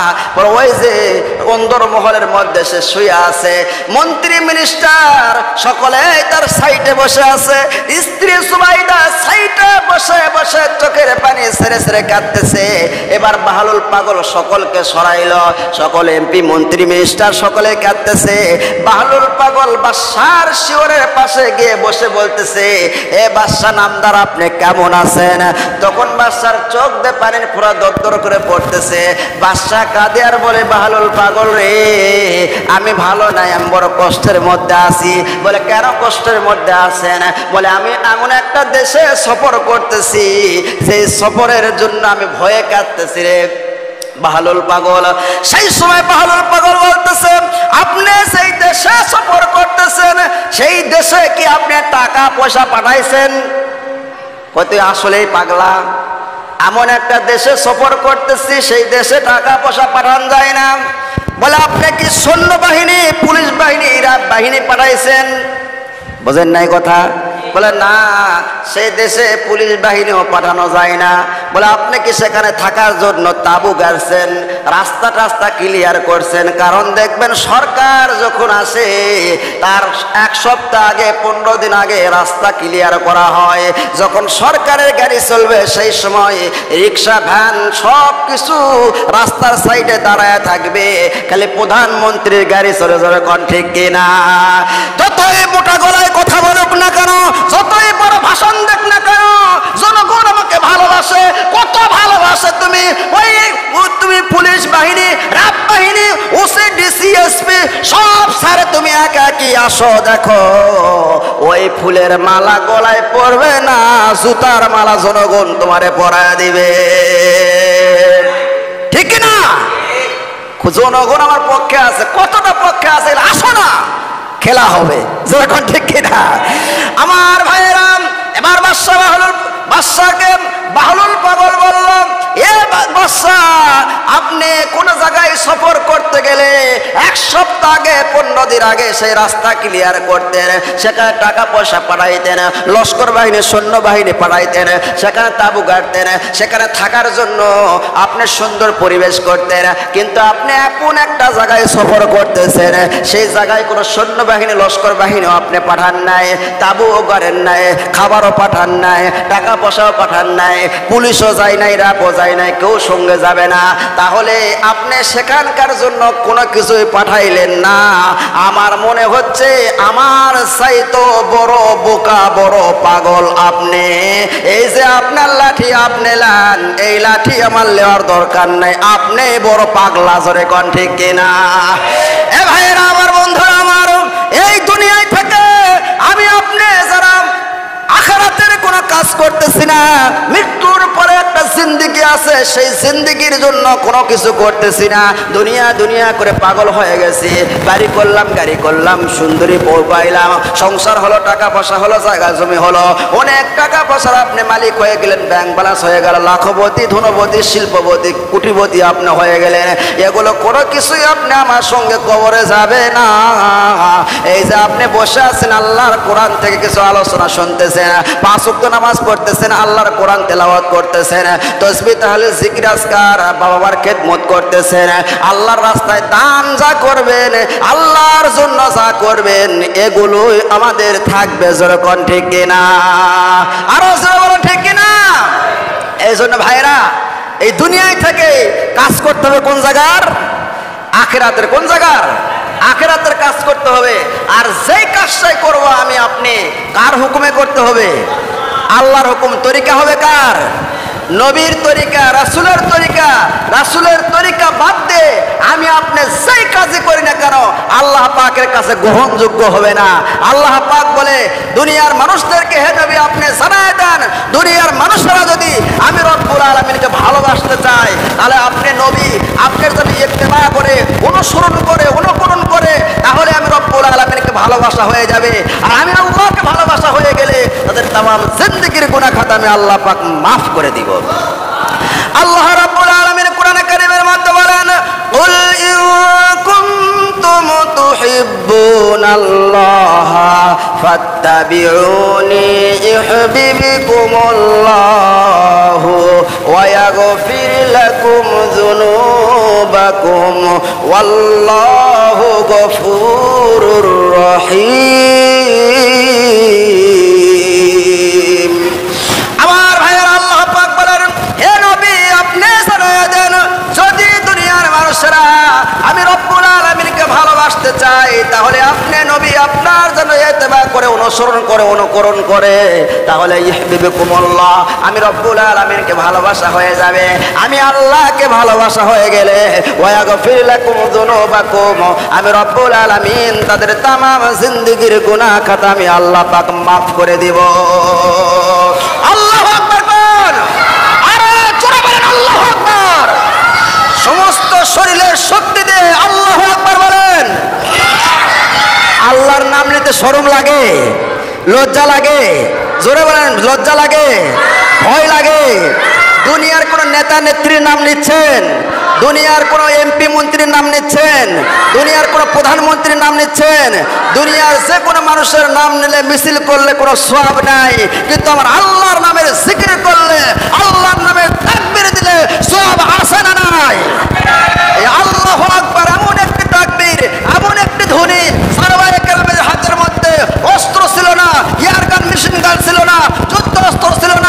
পিস্তল ছিল না, তরবারি ছিল না, কিচ্ছু ছিল না। আল্লাহর নামে তাকবীর দিয়ে যখন বদরের ময়দানে, উহুদের ময়দানে নেমে গিয়েছে, কাফের ইহুদি খ্রিস্টানেরা হাজার হাজার লক্ষ লক্ষ এসেছে, নারে তাকবীর আল্লাহু আকবার নিয়ে যখন সাহাবায়ে কেরাম নেমে গিয়েছে, আবু জেহেলের গোষ্ঠীরা মাথা নিচু করে নেস গোটায়া ময়দান থেকে পালায়ে গিয়েছে। জোরে বলেন আল্লাহু আকবার। মুসলমানের সবচাইতে বড় হাতিয়ার অ্যাটম বোম, পারমাণবিক অস্ত্র হচ্ছে নারায়ে তাকবীর আল্লাহু আকবার। কিন্তু মুসলমানের এই শক্তি কমে গেছে, জোরে কর ঠিক কিনা? আল্লাহর নামে তাকবীর নাই, কার বাবার কার দাদার 14 গোষ্ঠীর স্লোগান দেয়। আরে কপাল পোড়া মুসলমান, আল্লাহর নামে তাকবীর দিতে পারে না, 14 গোষ্ঠীর স্লোগান দেয়, জোরে কর ঠিক কিনা? এমন দল, এমন নেতা নেত্রীর আপনি পক্ষে আছেন, যেই নেতা নেত্রীর পক্ষে থাকে আল্লাহর নামে স্লোগান দিলে আপনাকে একটা দলের নাম করে জেলখানায় অ্যারেস্ট করবে, জোরে কর ঠিক কিনা? সেই দলের মধ্যে আল্লাহর নামে তাকবীর দেওয়া যায় না, আল্লাহর নামে ধ্বনি দেওয়া যায় না, সেই দলকে আমরা ঘৃণা করি, জোরে কোন ঠিক কিনা? আমরা মুসলমান অন্তরস্থল থেকে বিশ্বাস করি আমাকে বাঁচানোর মালিক আল্লাহ, আমাকে মৃত্যু দেওয়ার মালিক আল্লাহ, আমার জীবনের মালিক আল্লাহ, মৌতের মালিক আল্লাহ, সব কিছু আল্লাহ করার মালিক। আল্লাহর নামে তাকবীর দিয়ে সামনে এগিয়ে যাব, জীবন যাই চলে যাবে, তবুও দুনিয়াতে বাতিলের কাছে মাথা নত করব না, জোরে বলেন আল্লাহু আকবার। আমার ভাইরা, আল্লাহ রাব্বুল আলামিন বলেছেন কি, যে কোনো হুকুম মানতে হলে আমার হুকুম মানো, নবীর তরিকা অনুযায়ী চলো। সুবহানাল্লাহ।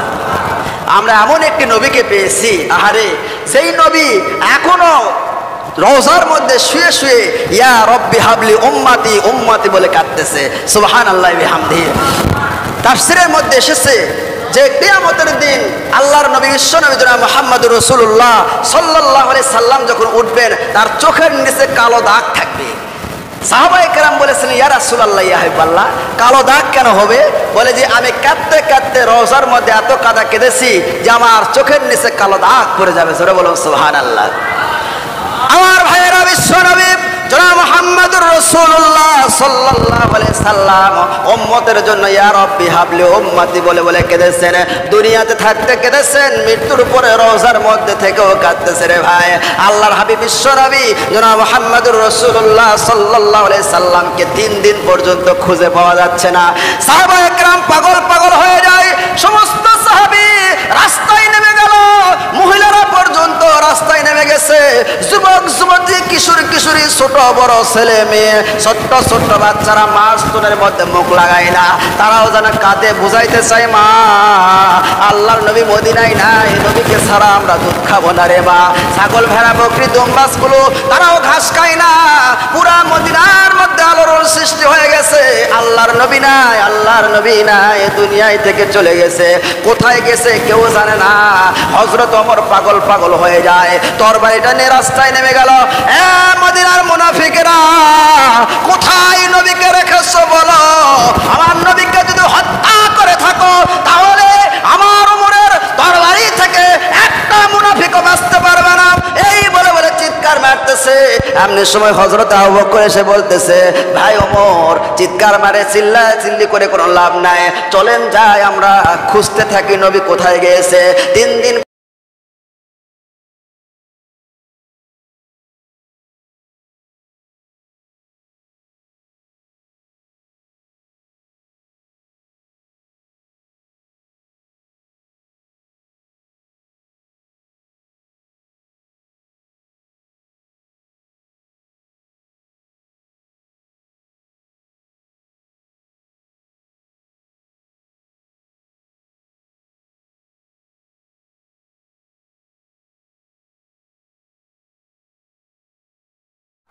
আমরা এমন একটি নবীকে পেয়েছি, আহারে, যেই নবী এখনো রওজার মধ্যে শুয়ে শুয়ে ইয়া রব্বি হাবলি উম্মতি উম্মতি বলে কাঁদতেছে। সুবহানাল্লাহি বিহামদিহি। তাফসীরের মধ্যে এসেছে যে কিয়ামতের দিন আল্লাহর নবী বিশ্ব নবী জনাব মুহাম্মদুর রাসূলুল্লাহ সাল্লাল্লাহু আলাইহি সাল্লাম যখন উঠবেন, তার চোখের নিচে কালো দাগ থাকবে। সাহাবায়ে কেরাম বলেছিলেন, ইয়া রাসূলুল্লাহ, ইয়া হাবিবাল্লাহ, কালো দাগ কেন হবে? বলে যে আমি কাঁদতে কাঁদতে রওজার মধ্যে এত কাদা কেঁদেছি যে আমার চোখের নিচে কালো দাগ পড়ে যাবে। জোরে বলুন সুবহানাল্লাহ। আমার ভাইয়েরা, বিশ্ব নবী জনাব মুহাম্মদুর রাসূলুল্লাহ সাল্লাল্লাহু আলাইহি সাল্লাম উম্মতের জন্য ইয়া রাব্বি হাবলি উম্মতি বলে বলে কেঁদেছেন। দুনিয়াতে থাকতে কেঁদেছেন, মৃত্যুর পরে রওজার মধ্যে থেকেও কাঁদতেছে রে ভাই। আল্লাহর হাবিব বিশ্ব নবী জনাব মুহাম্মদুর রাসূলুল্লাহ সাল্লাল্লাহু আলাইহি সাল্লামকে 3 দিন পর্যন্ত খুঁজে পাওয়া যাচ্ছে না। সাহাবায়ে কেরাম পাগল পাগল হয়ে যায়। সমস্ত সাহাবী রাস্তায় নেমে গেল, মহিলারা পর্যন্ত রাস্তায় নেমে গেছে। যুবক যুবতী, কিশোর কিশোরী, ছোট বড় ছেলে মেয়ে, ছোট্ট ছোট্ট বাচ্চারা মাস্তুনের মধ্যে মুখ লাগায় না। তারাও যেন কাঁদে বুঝাইতে চায়, মা আল্লাহর নবী মদিনায় নাই, নবীকে ছাড়া আমরা দুধ খাবো না রে মা। ছাগল ভেড়া বকরি দুম্বাসগুলো তারাও ঘাস খায় না। পুরা মদিনার মধ্যে আলোড়ন সৃষ্টি হয়ে গেছে। আল্লাহর নবী নাই, আল্লাহর নবী নাই, দুনিয়ায় থেকে চলে গেছে। কোথায় গেছে কেউ জানে না। হযরত ওমর পাগল পাগল হয়ে যায়, তরবারিটা নিয়ে রাস্তায় নেমে গেল। এ মদিনার মুনাফিকেরা, কোথায় নবীকে রেখেছো বলো? আমার নবীকে যদি হত্যা করে থাকো তাহলে আমার ওমরের তরবারি থেকে একটা মুনাফিকও বাঁচতে পারবে না। এই বলে বলে চিৎকার মারতেছে। এমনি সময় হযরত আবু বকর এসে বলতেছে, ভাই ওমর, চিৎকার মারে চিল্লা চিল্লি করে কোনো লাভ নাই, চলেন যাই আমরা খুঁজতে থাকি নবী কোথায় গিয়েছে। 3 দিন পর্যন্ত বিশ্ব নবীর খবর নাই। হযরত ওমর আবু বকর চলে গেলেন নবীকে খোঁজার জন্য। যাইতে চাইতে মদিনা পার হয়ে চলে গেছে একটা মরুপ্রান্তর। সেখানে যাওয়ার পর দেখতেছে কিছু রাখালেরা বসে আছে। তারা যেন কি পরামর্শ করতেছে, তারা যেন কি বলতেছে। এ রাখালেরা, তোমরা এখানে এসে কি চিন্তা করো? তোমাদের চেহারার মধ্যে টেনশন চিন্তা দেখা যায়। তোমরা এখানে বসে আছো কেন, কি হয়েছে? রাখালেরা বলতেছে, আমরা চিন্তা টেনশন করতেছি এই জন্যই, ওই যে দেখতে পাচ্ছেন পাহাড়, ওই পাহাড়ের পাদদেশে সে কাঁদতেছে। আর ওই পাগলের কান্নার জন্য এই যে আমাদের উট ভেড়া বকরি দুম্বাগুলো ছাগলগুলো তারা ঘাস খায় না। কি রে পাগল, এত সুন্দর চেহারা, ওই পূর্ণিমার চাঁদের মধ্যে কলঙ্কর দাগ আছে। ওই পাগলের চেহারা এত সুন্দর, পূর্ণিমার চাঁদের চাইতে বেশি সুন্দর। এরা খালেরাম, তোমরা ওই মানুষটার জন্য চিন্তা করতেছ? বলে আমরা চিন্তা করতেছি এই জন্য যে আমাদের ছাগল ভেড়া বকরি দুম্বা উটগুলো তারা ঘাস খায় না, ঘাসে মুখ লাগায় না, তারাও কান্দে, ওই পাগলও কান্দে। ভেড়া বকরিগুলো এখান থেকে সরানোর জন্য আমরা চেষ্টা করেছি, ব্যাট দিয়ে অনেক মেরেছি, ছাগল ভেড়া বকরির পিঠের চামড়া উঠে গিয়েছে। কিন্তু তারা কি যেন বুঝাইতে চায়, জীবন যাবে এখান থেকে, তারা যাবে না। আমরা চিন্তা করতেছি 3 দিন পর্যন্ত ছাগল ভেড়া বকরি দুম্বা উটগুলো খাবার খায় না, তারা তো মারা যাবে। এই জন্য টেনশন চিন্তা করতেছি। হযরত আবু বকর বলতেছেন, ও ভাই ওমর, যেই মানুষের জন্য, যেই মানুষের কান্নার জন্য উট ভেড়া বকরি দুম্বা গুলো তারা খাবার খায় না, নিঃসন্দেহে আল্লাহর নবী ছাড়া কেউ না। আপনারা কোথায় থেকে এসেছেন? আমরা এসেছি মদিনায় থেকে। আপনাদের নাম কি? আমার নাম আবু বকর। আমার ভাই ওমর, আমরা এসেছি। বলে ওটা পাগল নয় রে, ওটা আমাদের নবী, বিশ্ব নবী, যেই নবীর জন্য আসমান জমিন চন্দ্র সূর্য গাছপালা তরুলতা বৃক্ষলতা কুল কায়নাতের আল্লাহ রাব্বুল আলামিন সব কিছু সৃষ্টি করেছেন। ওই নবীর পাগল হইয়া হাঁস এরকম ভাবে উট ভেড়া বকরি দুম্বা ছাগলগুলো তারা ব্যথায় ব্যথিত হয়ে গেছে। হযরত ওমর চলে গেলেন, আবু বকর চলে গেলেন। তারপর দেখতেছে আল্লাহর নবী বিশ্ব নবী জনাব মুহাম্মদুর রাসূলুল্লাহ সাল্লাল্লাহু আলাইহি সাল্লাম সিজদায় পড়ে চোখের পানি ছেড়ে ছেড়ে কাঁদতেছে, ইয়া রাব্বি হাবলি উম্মতি, ইয়া রাব্বি হাবলি উম্মতি, উম্মতি বলে কাঁদতেছে। হযরত আবু বকর ডাক মারলেন, ইয়া রাসূলুল্লাহ, ইয়া হাবিবাল্লাহ, আমি আপনার আবু বকর, যে কোনো জায়গায় গেলে আপনি আমাকে ছাড়া যান না। আপনি বলেছেন দুনিয়ায় যদি আমার কোনো বন্ধু থাকে, আমি আবু বকর আপনার বন্ধু, আপনার হিজরতের সাথী আমি। আপনি বলেছেন মৃত্যুর পরে আপনার রওজার সাথীও আমি হব। ইয়া রাসূলুল্লাহ, ইয়া হাবিবাল্লাহ, মক্কায় থেকে যখন আপনি মদিনায় হিজরত করেছেন 6 মাস আগে আপনি আমাকে বলেছিলেন, গো নবী, কোন একটা কাজ করলে আপনি আমার সাথে পরামর্শ করেন, আমাকে বলেন। আপনি এখানে আসে উম্মতের ব্যথায় ব্যথিত হয়ে কাঁদতেছেন। নবী গো, আর কাঁদতে হবে না। আপনি বলেছেন আমার এক রাতের নেকি যদি এক পাল্লায় করা হয়, তামাম দুনিয়ার সমস্ত মানুষের নেকি যদি এক পাল্লায় করা হয়, মিজানের পাল্লা ধরে যদি টান দেওয়া হয়, আবু বকর রে তোমার এক রাতের নেকির পাল্লা ভারী হয়ে যাবে।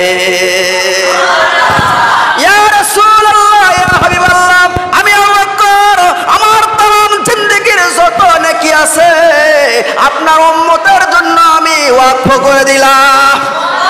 আর কাঁদতে হবে না গো নবী, মাথা উঠান, মাথা উঠান। আল্লাহর নবী কোনো কথা বলে না, কাঁদতেছে আর কাঁদতেছে। হযরত ওমর বলতেছেন, ইয়া রাসূলুল্লাহ, ইয়া হাবিবাল্লাহ, আমি সেই ওমর যেই ওমর তরবারি নিয়ে আসছিলাম আপনাকে হত্যা করার জন্য, আপনার কাল্লা কাটার জন্য এসেছিলাম। আল্লাহর কোরআন শুনে আমি পাগল হয়ে গেছিলাম। যেই তরবারি নিয়ে এসেছিলাম আপনার কাল্লা কাটার জন্য, সেই তরবারি আপনার পায়ের নিচে দিয়ে আমি কালেমা পড়ে মুসলমান হয়ে গেছি গো নবী। ইয়া রাসূলুল্লাহ, ইয়া হাবিবাল্লাহ, বাইতুল্লাহ শরীফে আমার কথাই সর্বপ্রথম প্রকাশ্য আযান হয়েছিল। আপনি বলেছেন আমাকে দেখে শয়তান ভয় করে, আপনি আরো বলেছেন আমার পরে যদি কেউ নবী হয় ওমরকে আল্লাহ পাক নবী বানাইতো, নবীর সমস্ত যোগ্যতা ওমরের মধ্যে আছে। ইয়া রাসূলুল্লাহ, ইয়া হাবিবাল্লাহ, আমার তামাম জিন্দেগীর সমস্ত নেকি আপনার উম্মতের জন্য আমি দান করে দিলাম। মাথা উঠান, মাথা উঠান, আর কাঁদতে হবে না। আল্লাহর হাবিব বিশ্ব নবী জনাব মুহাম্মদুর রাসূলুল্লাহ সাল্লাল্লাহু আলাইহি সাল্লাম তাও কাঁদতেছে, মাথা উঠাই না। ইয়া রব্বি হাবলি উম্মতি উম্মতি বলে কাঁদে। আবু বকর বলে, ভাই ওমর এখানে থেকে লাভ নাই, চলো যাই আমরা, যাই মদিনায় থেকে হাজার হাজার সাহাবীকে নিয়ে আসবো। তারা যখন নবীকে ডাকবে সেই সময় বিশ্ব নবী উঠবে। সেই সময় আবু বকর বলতেছে, ভাই রে, হাজার হাজার লক্ষ লক্ষ সাহাবীকে নিয়ে আসা লাভ নাই, দুইজন মানুষকে যদি নিয়ে আসা যায় আল্লাহর নবী মাথা উঠাবে। জোরে কোন সুবহানাল্লাহ। আল্লাহর হাবিব বিশ্ব নবী জনাব মুহাম্মদুর রাসূলুল্লাহ সাল্লাল্লাহু আলাইহি সাল্লাম হাসান হুসাইনকে বড় ভালোবাসতেন। হাসান আর হুসাইনকে এত বেশি ভালোবাসতেন, আল্লাহর হাবিব বলেছেন হাসান হুসাইন আমার শরীরের একটা অংশ, যে ব্যক্তি হাসান হুসাইনকে কষ্ট দিল সে যেন আমি নবীকে কষ্ট দিল। এত ভালোবেসেছেন হাসান হুসাইনকে, তাদের মন খুশি করার জন্য আল্লাহর হাবিব বিশ্ব নবী জনাব মুহাম্মদুর রাসূলুল্লাহ সাল্লাল্লাহু আলাইহি সাল্লাম মাঝে মধ্যে ঘোড়া হইতেন, হাসান হুসাইনকে পিঠের উপর চড়ে তাদেরকে নিয়ে যাইতেন আর বলতেন, চল ঘোড়া চল, চল ঘোড়া চল। জোরে কর আল্লাহু আকবার। এত বেশি ভালোবাসতেন আল্লাহর হাবিব বিশ্ব নবী জনাব মুহাম্মদুর রাসূলুল্লাহ সাল্লাল্লাহু আলাইহি সাল্লাম নামাজের মধ্যে সিজদার মধ্যে আছে। হুসাইন বোঝে না, ছোট মানুষ, মনে করছে নানা মনে হয় ঘোড়া হয়েছে। এবার আসে আল্লাহর নবী ঘাড়ের উপর উঠে বসছে। আল্লাহর নবী চিন্তা করতেছে, এখন তো আমি দুনিয়ায় নাই, আমি আল্লাহ পাকের কুদরতি পায়ে সিজদা করছি, আমার আল্লাহ মনে হয় রাগ করবে। হাত দিয়ে এরকম সরাইতে যায়, এমন সময় আল্লাহর ফেরেশতা জিবরাইল এসে ডাক মারছে, নবী গো আপনি হুসাইনকে সরাবেন না। আল্লাহ রাব্বুল আলামিন এই দৃশ্য দেখে বড় খুশি হইতেছে, কন্যা সুবহানাল্লাহ। চলে যাই ভাই, হাসান হুসাইনকে ডেকে নিয়ে আসি। আবু বকর ওমর চলে গেলেন মদিনায়, যা বললেন আলী ভাই নবীকে পাওয়া গেছে, চলো। মা ফাতেমাকে নিয়ে হাসান হুসাইনকে ছাড়া নবীকে তোলা যাবে না। এবার যখন চলে গেলেন মা ফাতেমাকে গিয়ে আলী বললেন, মা ফাতেমা রে, নবীকে পাওয়া গেছে, নবী হত্যা হয় নাই, কতল হয় নাই। আল্লাহর নবী সেই পাহাড়ের গুহার মধ্যে ইয়া রব্বি হাবলি উম্মতি বলে বলে কাঁদতেছে। মা ফাতেমা দুই সন্তান হাসান হুসাইনকে নিয়ে দৌড় দিলেন। পাহাড়ের গর্তের কিনারে এসে আল্লাহর নবীর মেয়ে মা ফাতেমা চোখের পানি ছেড়ে ছেড়ে কাঁদতেছে, আব্বা গো 3 দিন পর্যন্ত কেমনে আপনি আমারে ভুলে থাকলেন রে বাবা? আপনি আমারে বলেছেন যে তোমার চেহারা ফাতেমা আমার মা আমিনার মতো লাগে, দুনিয়াতে আমার 3টা মেয়ে আর ফাতেমা তুমি আমার মা। জোরে কোন সুবহানাল্লাহ। ও বাবা, জিহাদের ময়দানে গেলে সবার শেষে আমার কাছ থেকে দেখা করতেন, আমার সাথে দেখা করতেন, আর যখন সফর করে আসতেন সবার আগে আমার সাথে দেখা করতেন রে বাবা। ও বাবা, 3 দিন পর্যন্ত কেমনে ভুলে থাকলা? তোমার 2টা সন্তান হাসান হুসাইন তারা সহ্য করতে পারে না, তারা 3 দিন পর্যন্ত কিছু খায় নাই। না না না না বলে তো চিৎকার মারে কাঁদতেছে। ও বাবা, উম্মতের জন্য আর কাঁদতে হবে না, আমি ফাতেমা কথা দিলাম রে বাবা, আমার জিন্দেগির তুমি বলেছ জান্নাতের নারীদের সর্দারিনী মা ফাতেমা তুমি হবা, আমার জিন্দেগির যত নেকি আছে বাবারে তোমার উম্মতের জন্য সব নেকি আমি দান করে দিলাম। মাথা উঠান বাবা। আল্লাহ নবী মাথা উঠাই না। আল্লাহ নবী বললেন মাথা উঠাইতেছে না। ফাতেমা বললেন হাসান হোসাইন বাবারে তোমরা দুই ভাই তোমার নানাকে ডাক দিয়ে তোমার নানার মাথা নিচু করে থাকতে পারবে না, যাও যাও দুই কানের কাছে গিয়ে তোমার দুই ভাই ডাক দাও, নানা নানা বলে ডাক দিবে, তাহলেই তোমার নানা উঠবে। হাসান ডান সাইডে ডান কানের কাছে, হোসাইন বাম সাইডে বাম কানের কাছে, চোখের পানি ছেড়ে ছেড়ে কাঁদতেছে। ও নানা 3 দিন পর্যন্ত আমাদের কেমনে ভুলে থাকলেন নানা? ও নানা 3 দিন পর্যন্ত আমরা মদিনার অলিতে গলিতে খুঁজেছি তোমার, আমরা 3 দিন পর্যন্ত না খা থাকি, তোমার সুন্দর চাঁদ মাখা চেহারা দেখলে আমাদের পেটের ক্ষুধা নিবারণ হয়ে যায়, বলুন না সুবহানাল্লাহ। ও নানা 3 দিন পর্যন্ত কেমনে ভুলে থাকলে? নানা গো মাথা উঠাও মাথা উঠাও। আল্লাহ নবী মাথা উঠাই না। হাসান বলতেছে হোসাইন বলতেছে নানা তুমি বলেছো জান্নাতের যুবকদের সর্দার হবে হাসান হোসাইন। হাসান হোসাইন দুনিয়ায় তোমাদের খাবার নাই রে। নাতিরা শুনে রাখো, জান্নাতের মধ্যে আল্লাহ রাব্বুল আলামিন সর্বপ্রথম তোমাদের খাবার দস্তখানা দিবে, জোরে করে আল্লাহু আকবার। দুনিয়াতে কষ্ট করো, মৃত্যুর পরে সর্বপ্রথম আল্লাহ রাব্বুল আলামিন তোমাদেরকে খাবার দিবে হাসান হোসেন। ও নানা তুমি বলেছো যে জান্নাতের যুবকদের সর্দার হব আমরা দুই ভাই, আমাদের জিন্দেগির যত আমল আছে আপনার উম্মতের জন্য কাঁদতে হবে না, আপনার উম্মতের জন্য হাসান হোসেনের জিন্দেগির সব আমল আমরা দিয়ে দিলাম। আল্লাহর নবী কোনো কথা বলে না, আল্লাহর নবী মাথা উঠাই না, চোখের পানি ছেড়ে কাঁদতেছে ইয়া রব্বি হাবলি উম্মতি উম্মতি বলে কাঁদে। এবার মা ফাতেমা দুই সন্তানের মাথার উপর হাত দিয়ে চোখের পানি ছেড়ে কাঁদতেছে আর বলতেছে বাবা বুঝতে পারছি আবু বকর ওমরের নেকি দিয়েছে তবুও মাথা উঠাও নাই, আমি ফাতেমা আমার নেকি দিয়েছি তবুও মাথা উঠাও নাই, হাসান হোসাইনের নেকি দিয়ে দিলাম তবুও মাথা উঠাও না। বাবা গো আমি তোমাকে কথা দিলাম আমার দুই সন্তান কলিজার টুকরা হাসান হোসাইনকে আপনার উম্মতের জন্য আমি কুরবানি করে দিলাম। আল্লাহু আকবার। আমার দুই সন্তান কলিজার টুকরা নয়নের মনি দুই সন্তান হাসান হোসাইনকে আপনার উম্মতের জন্য আমি কুরবানি করে দিলাম। বাবা মাথা উঠাও। আল্লাহর নবী এবার মাথা উঠাইলেন, চোখ দিয়ে পানি পড়ে দাড়ি বুক ভিজে যাচ্ছে। ফাতেমাকে বললেন ফাতেমা তুমি এটা কি দোয়া করলে রে মা? হাসান হোসাইনকে বুকের সাথে জড়ায় ধরে বললেন মারে তুমি যে দোয়া করেছো আমার আল্লাহ দোয়া কবুল করেছে, হাসান হোসাইন দুই জনই আমার উম্মতের জন্য তারা কুরবানি হয়ে যাবে। হাসানকে বিষ পান করানো হবে আর হোসাইনকে কারবালার ময়দানে শহীদ করে দেওয়া হবে। আল্লাহু আকবার। হোসাইন বাতিলের বিরুদ্ধে দাঁড়াবেন, বাতিলের বিরুদ্ধে যখন রুখে দাঁড়াবে ইয়াজিদ বাহিনী তাকে হত্যা করবে, শহীদ করে দিবে। হোসাইন হলো সমস্ত মুমিনের হলো আইডল হবে, সমস্ত মুমিনেরা হোসাইনকে দেখে শিখবে। হোসাইনের কাছে অনেক প্রস্তাব আসবে, হোসাইন বলবে না না না আমার নানার দিন দুনিয়ায় থেকে বিদায় নিয়ে চলে যাবে, সেটা হতে পারে না, আমি জীবন দিতে রাজি আছি, বাতিলের কাছে মাথা নত করতে রাজি নাই। হযরত হোসাইনের আদর্শ যারা আদর্শমান হবে সেই সমস্ত ইমানদারেরা মুমিনেরা বাতিল শক্তি যতই বড় হোক না কেন সেই বাতিল শক্তির কাছে মাথা নত করবে না, মাথা উঁচু করে নারে তাকবীর আল্লাহু আকবার নিয়ে ময়দানে নেমে যাবে। বাতিল শক্তি যতই বড় হোক না কেন খের কোটার মতো ময়দান থেকে ভেসে যাবে। জোরে বলেন আল্লাহু আকবার।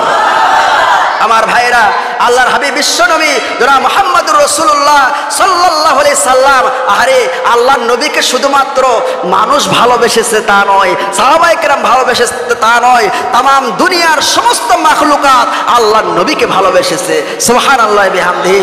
আল্লাহর নবীর রাস্তা দিয়ে হেঁটে যাচ্ছে পাহাড়ের পাদদেশ দিয়ে, অনেক সাহাবী আছে তার সাথে। এমনি সময় পাহাড় থেকে একটা উট বাহির হয়ে আসলো, আসার পরে আল্লাহর হাবিব বিশ্বনবী জনাব মুহাম্মদুর রাসূলুল্লাহ সাল্লাল্লাহু আলাইহি সাল্লামের পার উপরে সেজদা করলেন, অর্থাৎ চুমু খাইলেন। জোরে বল সুবহানাল্লাহ। সাহাবায়ে কেরাম বলে ইয়া রাসূলুল্লাহ ইয়া হাবিবাল্লাহ যদি আপনি অনুমতি দেন তাহলে আমরাও আপনাকে সেজদা করব। আল্লাহ নবী বলেন, না, মানুষ মানুষকে সেজদা করা জায়েজ নাই।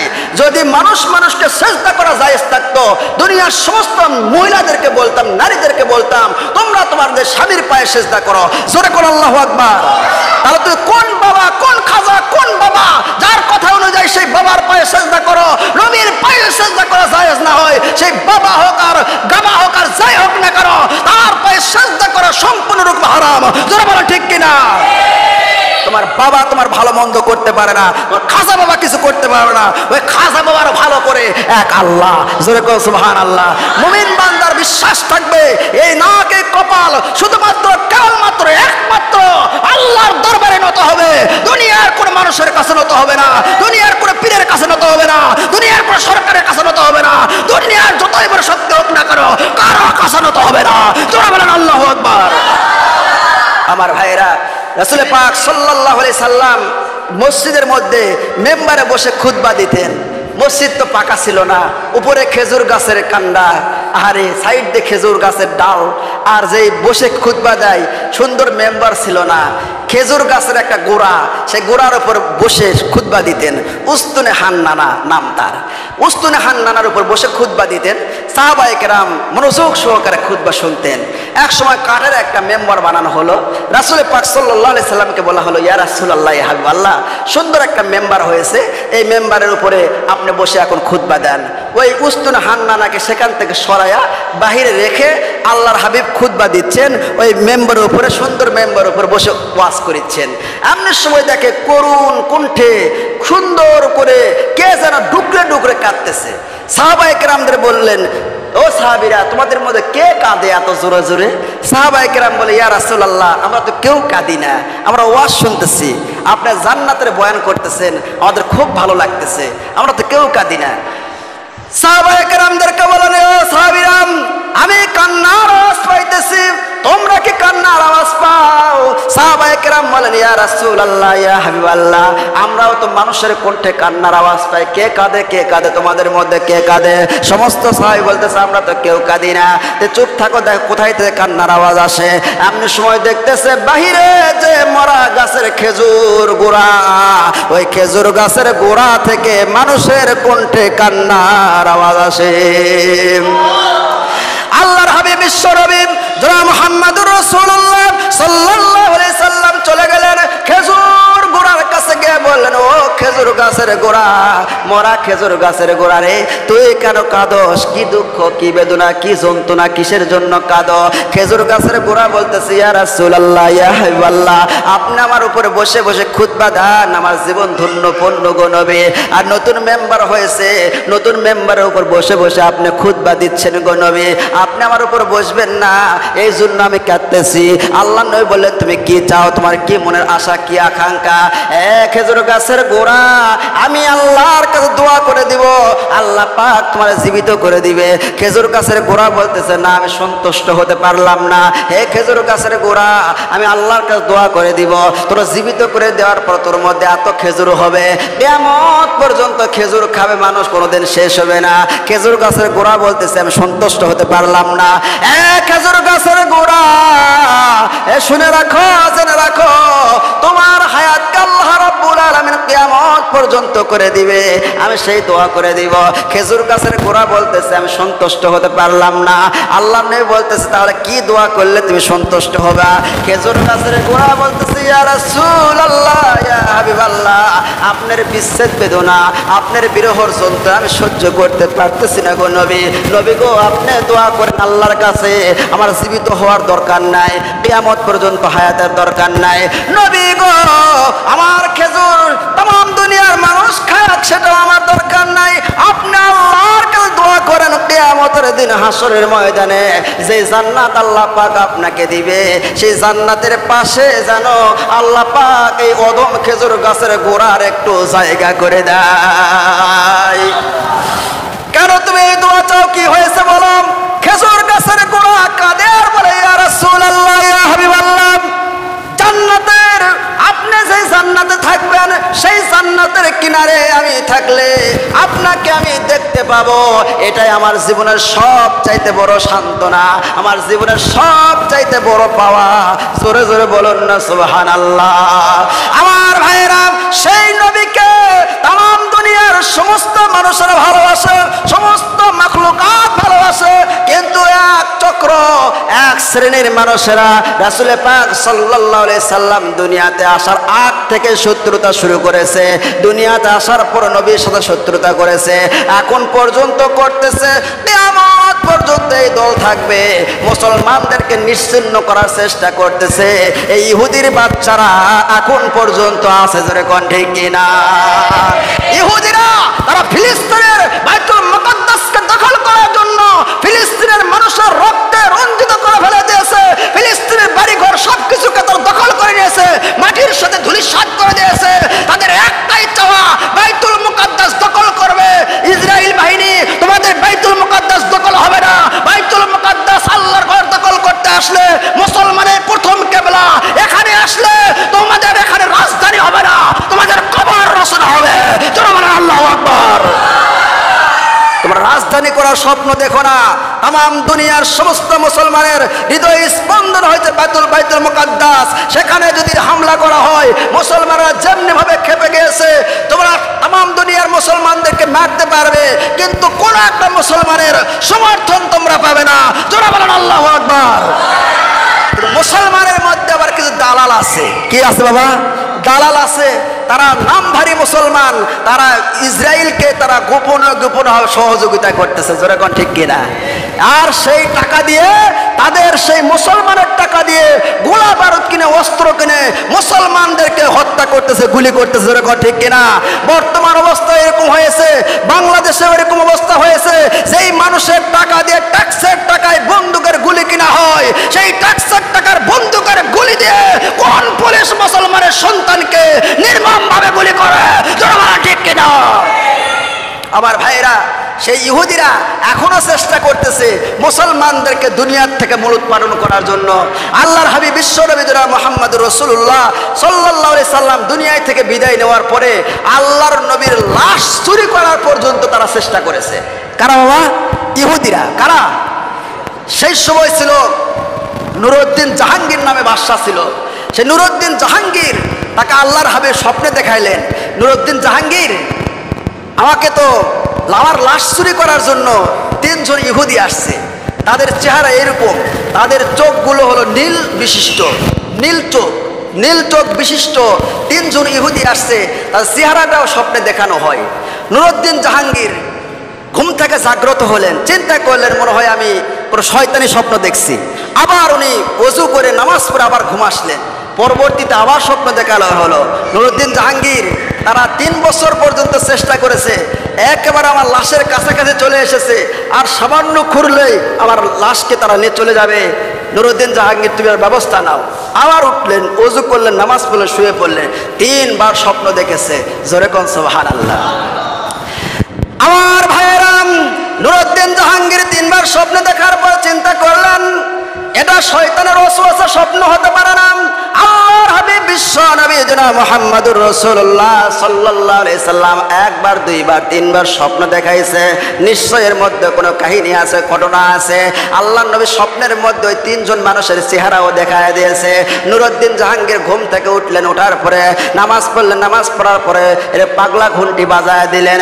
দেওয়ার পর লস্কর বাহিনীর সৈন্যবাহিনীদেরকে বললেন চলো আমরা মদিনায় যাব। বলে কি হয়েছে? বলে চলো চলো মদিনায় যাই।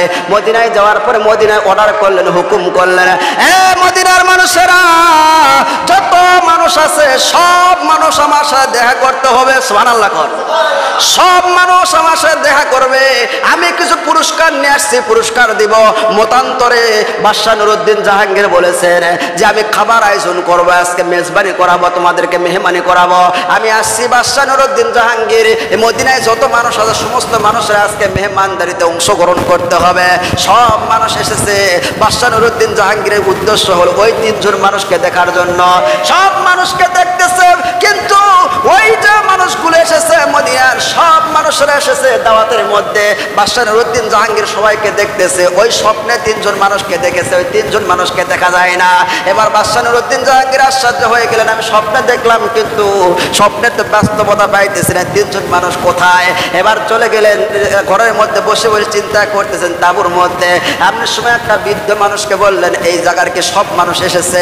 বলে, হ্যাঁ হুজুর, আপনার দাওয়াতে মদিনার সমস্ত মানুষেরা এসেছে, একটা মানুষ আর বাড়িতে নাই। বলে, ভালো করে খেয়াল করেন তো, কেউ কি বাড়িতে নাই? বলে, হ্যাঁ, তিনজন মানুষ আছে, তারা মদিনার নয়, তারা এখানে মুসাফির, তারা এসেছে, তারা মানুষের দাওয়াত টাওয়াত খায় না, তারা উল্টা আরো দান করে মানুষকে আরো দাওয়াত খাওয়ায়। কি করে বাবা? দাওয়াত খাওয়ায়। ওরা কোথায়? বলে, ওর তাঁবুতে আছে, তারা দাওয়াত টাওয়াত খায় না হুজুর, তারা আসে না। এই তিনজন বাদ দিয়ে সবাই এসছে। যখন বলছে তিনজন, নুরউদ্দিন জাহাঙ্গীর চমকে উঠছে। স্বপ্নের মধ্যেও দেখেছে তিনজন, আর তিনজন দাওয়াত খাইতে আসে নাই। যখন চলে গেলেন, যাওয়ার পরে ওই তাঁবুতে যায় নুরউদ্দিন জাহাঙ্গীর গেটের সামনে গিয়ে যখন দাঁড়াইছে, দেখতেছে স্বপ্নে যে তিনজন মানুষের চেহারা আল্লাহ নবী দেখাইছে, ওই নীল চোখ বিশিষ্ট ওই তিনজন মানুষ আছে ঘরের ভিতরে। জোরে করে আল্লাহু আকবার। বাদশাহ নুরউদ্দিন জাহাঙ্গীর সত্য কণ্ঠে, বিকট আওয়াজে, বজ্র কণ্ঠে বললেন, এই তোরা কারা? জোরে করে আল্লাহু আকবার। বাতিলের কাছে যতই বড় বাতিল শক্তি হোক না কেন, সেই সময় দেখবেন যখন হকের একটা দাওয়াত চলে যাবে, বাতিল শক্তি সেখান থেকে নাস্তানাবুদ হয়ে যাবে। জোরে বলেন আল্লাহু আকবার। যখন বলছে তোরা কারা, বলার সঙ্গে সঙ্গে যে কোরআন শরীফ পড়তেছিল, কোরআন শরীফ পড়া বন্ধ হয়ে গেছে, নামাজের নামাজ ছুটে গেছে, তসবিহ পড়ার তসবিহ পড়ে গেছে। জোরে করে আল্লাহু আকবার। কই থেকে আসছো তোমরা? বলে, আমরা আসছি অনেক দূর থেকে হুজুর, আমরা মুসাফির, এখানে আসছি দিনের দাওয়াত দেই, আর আমরা মানুষকে দান খয়রাত করি, আমরা দাওয়াত টাওয়াত খাই না। বলে, দাওয়াতে যাওনি কেন? বলে, আমার দাওয়াত খাওয়ার প্রয়োজন নাই। দাওয়াত খাওয়ার প্রয়োজন নাই তাই না? বাদশার কথা কেন মানলে না? খুব বলিচ্ছে না, এই কারণে এসেছি। তখন বলে, এদের ঘরকে সিজ করো, এদের ঘরকে তল্লাশি করো। ঘরকে তল্লাশি করা হচ্ছে, কোনো জায়গায় কিচ্ছু নাই। যেই জায়গায় যাই নামাজ বিছায়া নামাজ পড়তেছে, বাদশাহ নুরউদ্দিন জাহাঙ্গীর চিন্তা করলো, কারে ঘরের মধ্যে তো কিছুই দেখা যায় না, এরা তো কিভাবে আল্লাহ নবী স্বপ্নে দেখাইলো? যাই নামাজ টান দাও দেখি। যাই নামাজ টান দেওয়ার পর দেখলো সেখানে বিশাল বড় একটা পাথর দেওয়া আছে। পাথর সরাও। পাথর সরানো হলো। পাথর সরানোর পর দেখতে সেখানে একটা সুড়ঙ্গ আছে। বাদশাহ নুরউদ্দিন জাহাঙ্গীর সেই সময় সুড়ঙ্গ দিয়ে সৈন্যবাহিনীকে ঢুকলেন। ঢুকতে ঢুকতে ঢুকতে ঢুকতে চলে গেলেন। যাওয়ার পর দেখতেছে আর একটা রাত যদি মাটি কাটতো, আল্লাহর নবীর লাশ তারা চুরি করে নিয়ে যাইতো।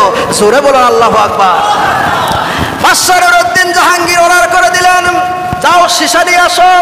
সীসা নিয়ে আসার পরে আল্লাহর হাবিব বিশ্বনবী জনাব মুহাম্মদুর রাসূলুল্লাহ সাল্লাল্লাহু আলাইহি সাল্লামের রওজার চতুর সাইডে এরকম গর্ত খুললেন, সীসা ঢালাই করে দিলেন।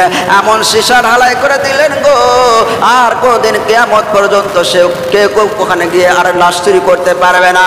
আল্লাহ পাক বললেন, বাদশাহ নুরউদ্দিন জাহাঙ্গীর, তুমি সীসা ঢালাই করে দিলে, আমি রব্বুল আলামিন ফেরেশতা নিযুক্ত করে দিলাম। বলুন না সুবহানাল্লাহ।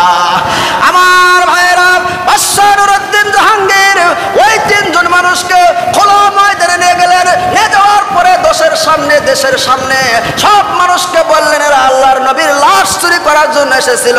বলো তোমরা কোথায় থেকে এসেছো? বলে, আমরা ইহুদি রাষ্ট্র থেকে এসেছি। আমাদের দেশের ইহুদির লিডার সে বলেছে যদি নবীর লাশ নিয়ে যাইতে পারি আমাদেরকে অনেক পুরস্কারে পুরস্কৃত করা হবে, এই জন্য আমরা এসেছি। বাদশাহ নুরউদ্দিন জাহাঙ্গীর বললেন, এর লাকড়ি জড়ো করো, কাঠ জড়ো করো, খড়ি জড়ো করো। 20 ফিট উঁচা করে লাকড়ি খড়ি জড়ো করা হলো।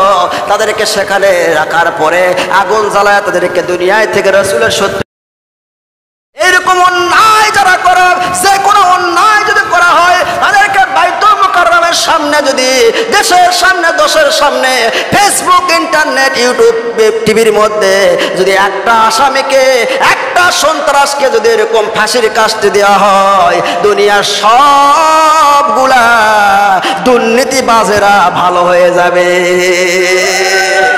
আল্লাহ পাক আমাদের সকলকে সঠিক বুঝদান করুন। ওয়া আখিরু আলহামদুলিল্লাহি রাব্বিল আলামিন। আসসালামু আলাইকুম ওয়া রাহমাতুল্লাহি ওয়া বারাকাতুহু।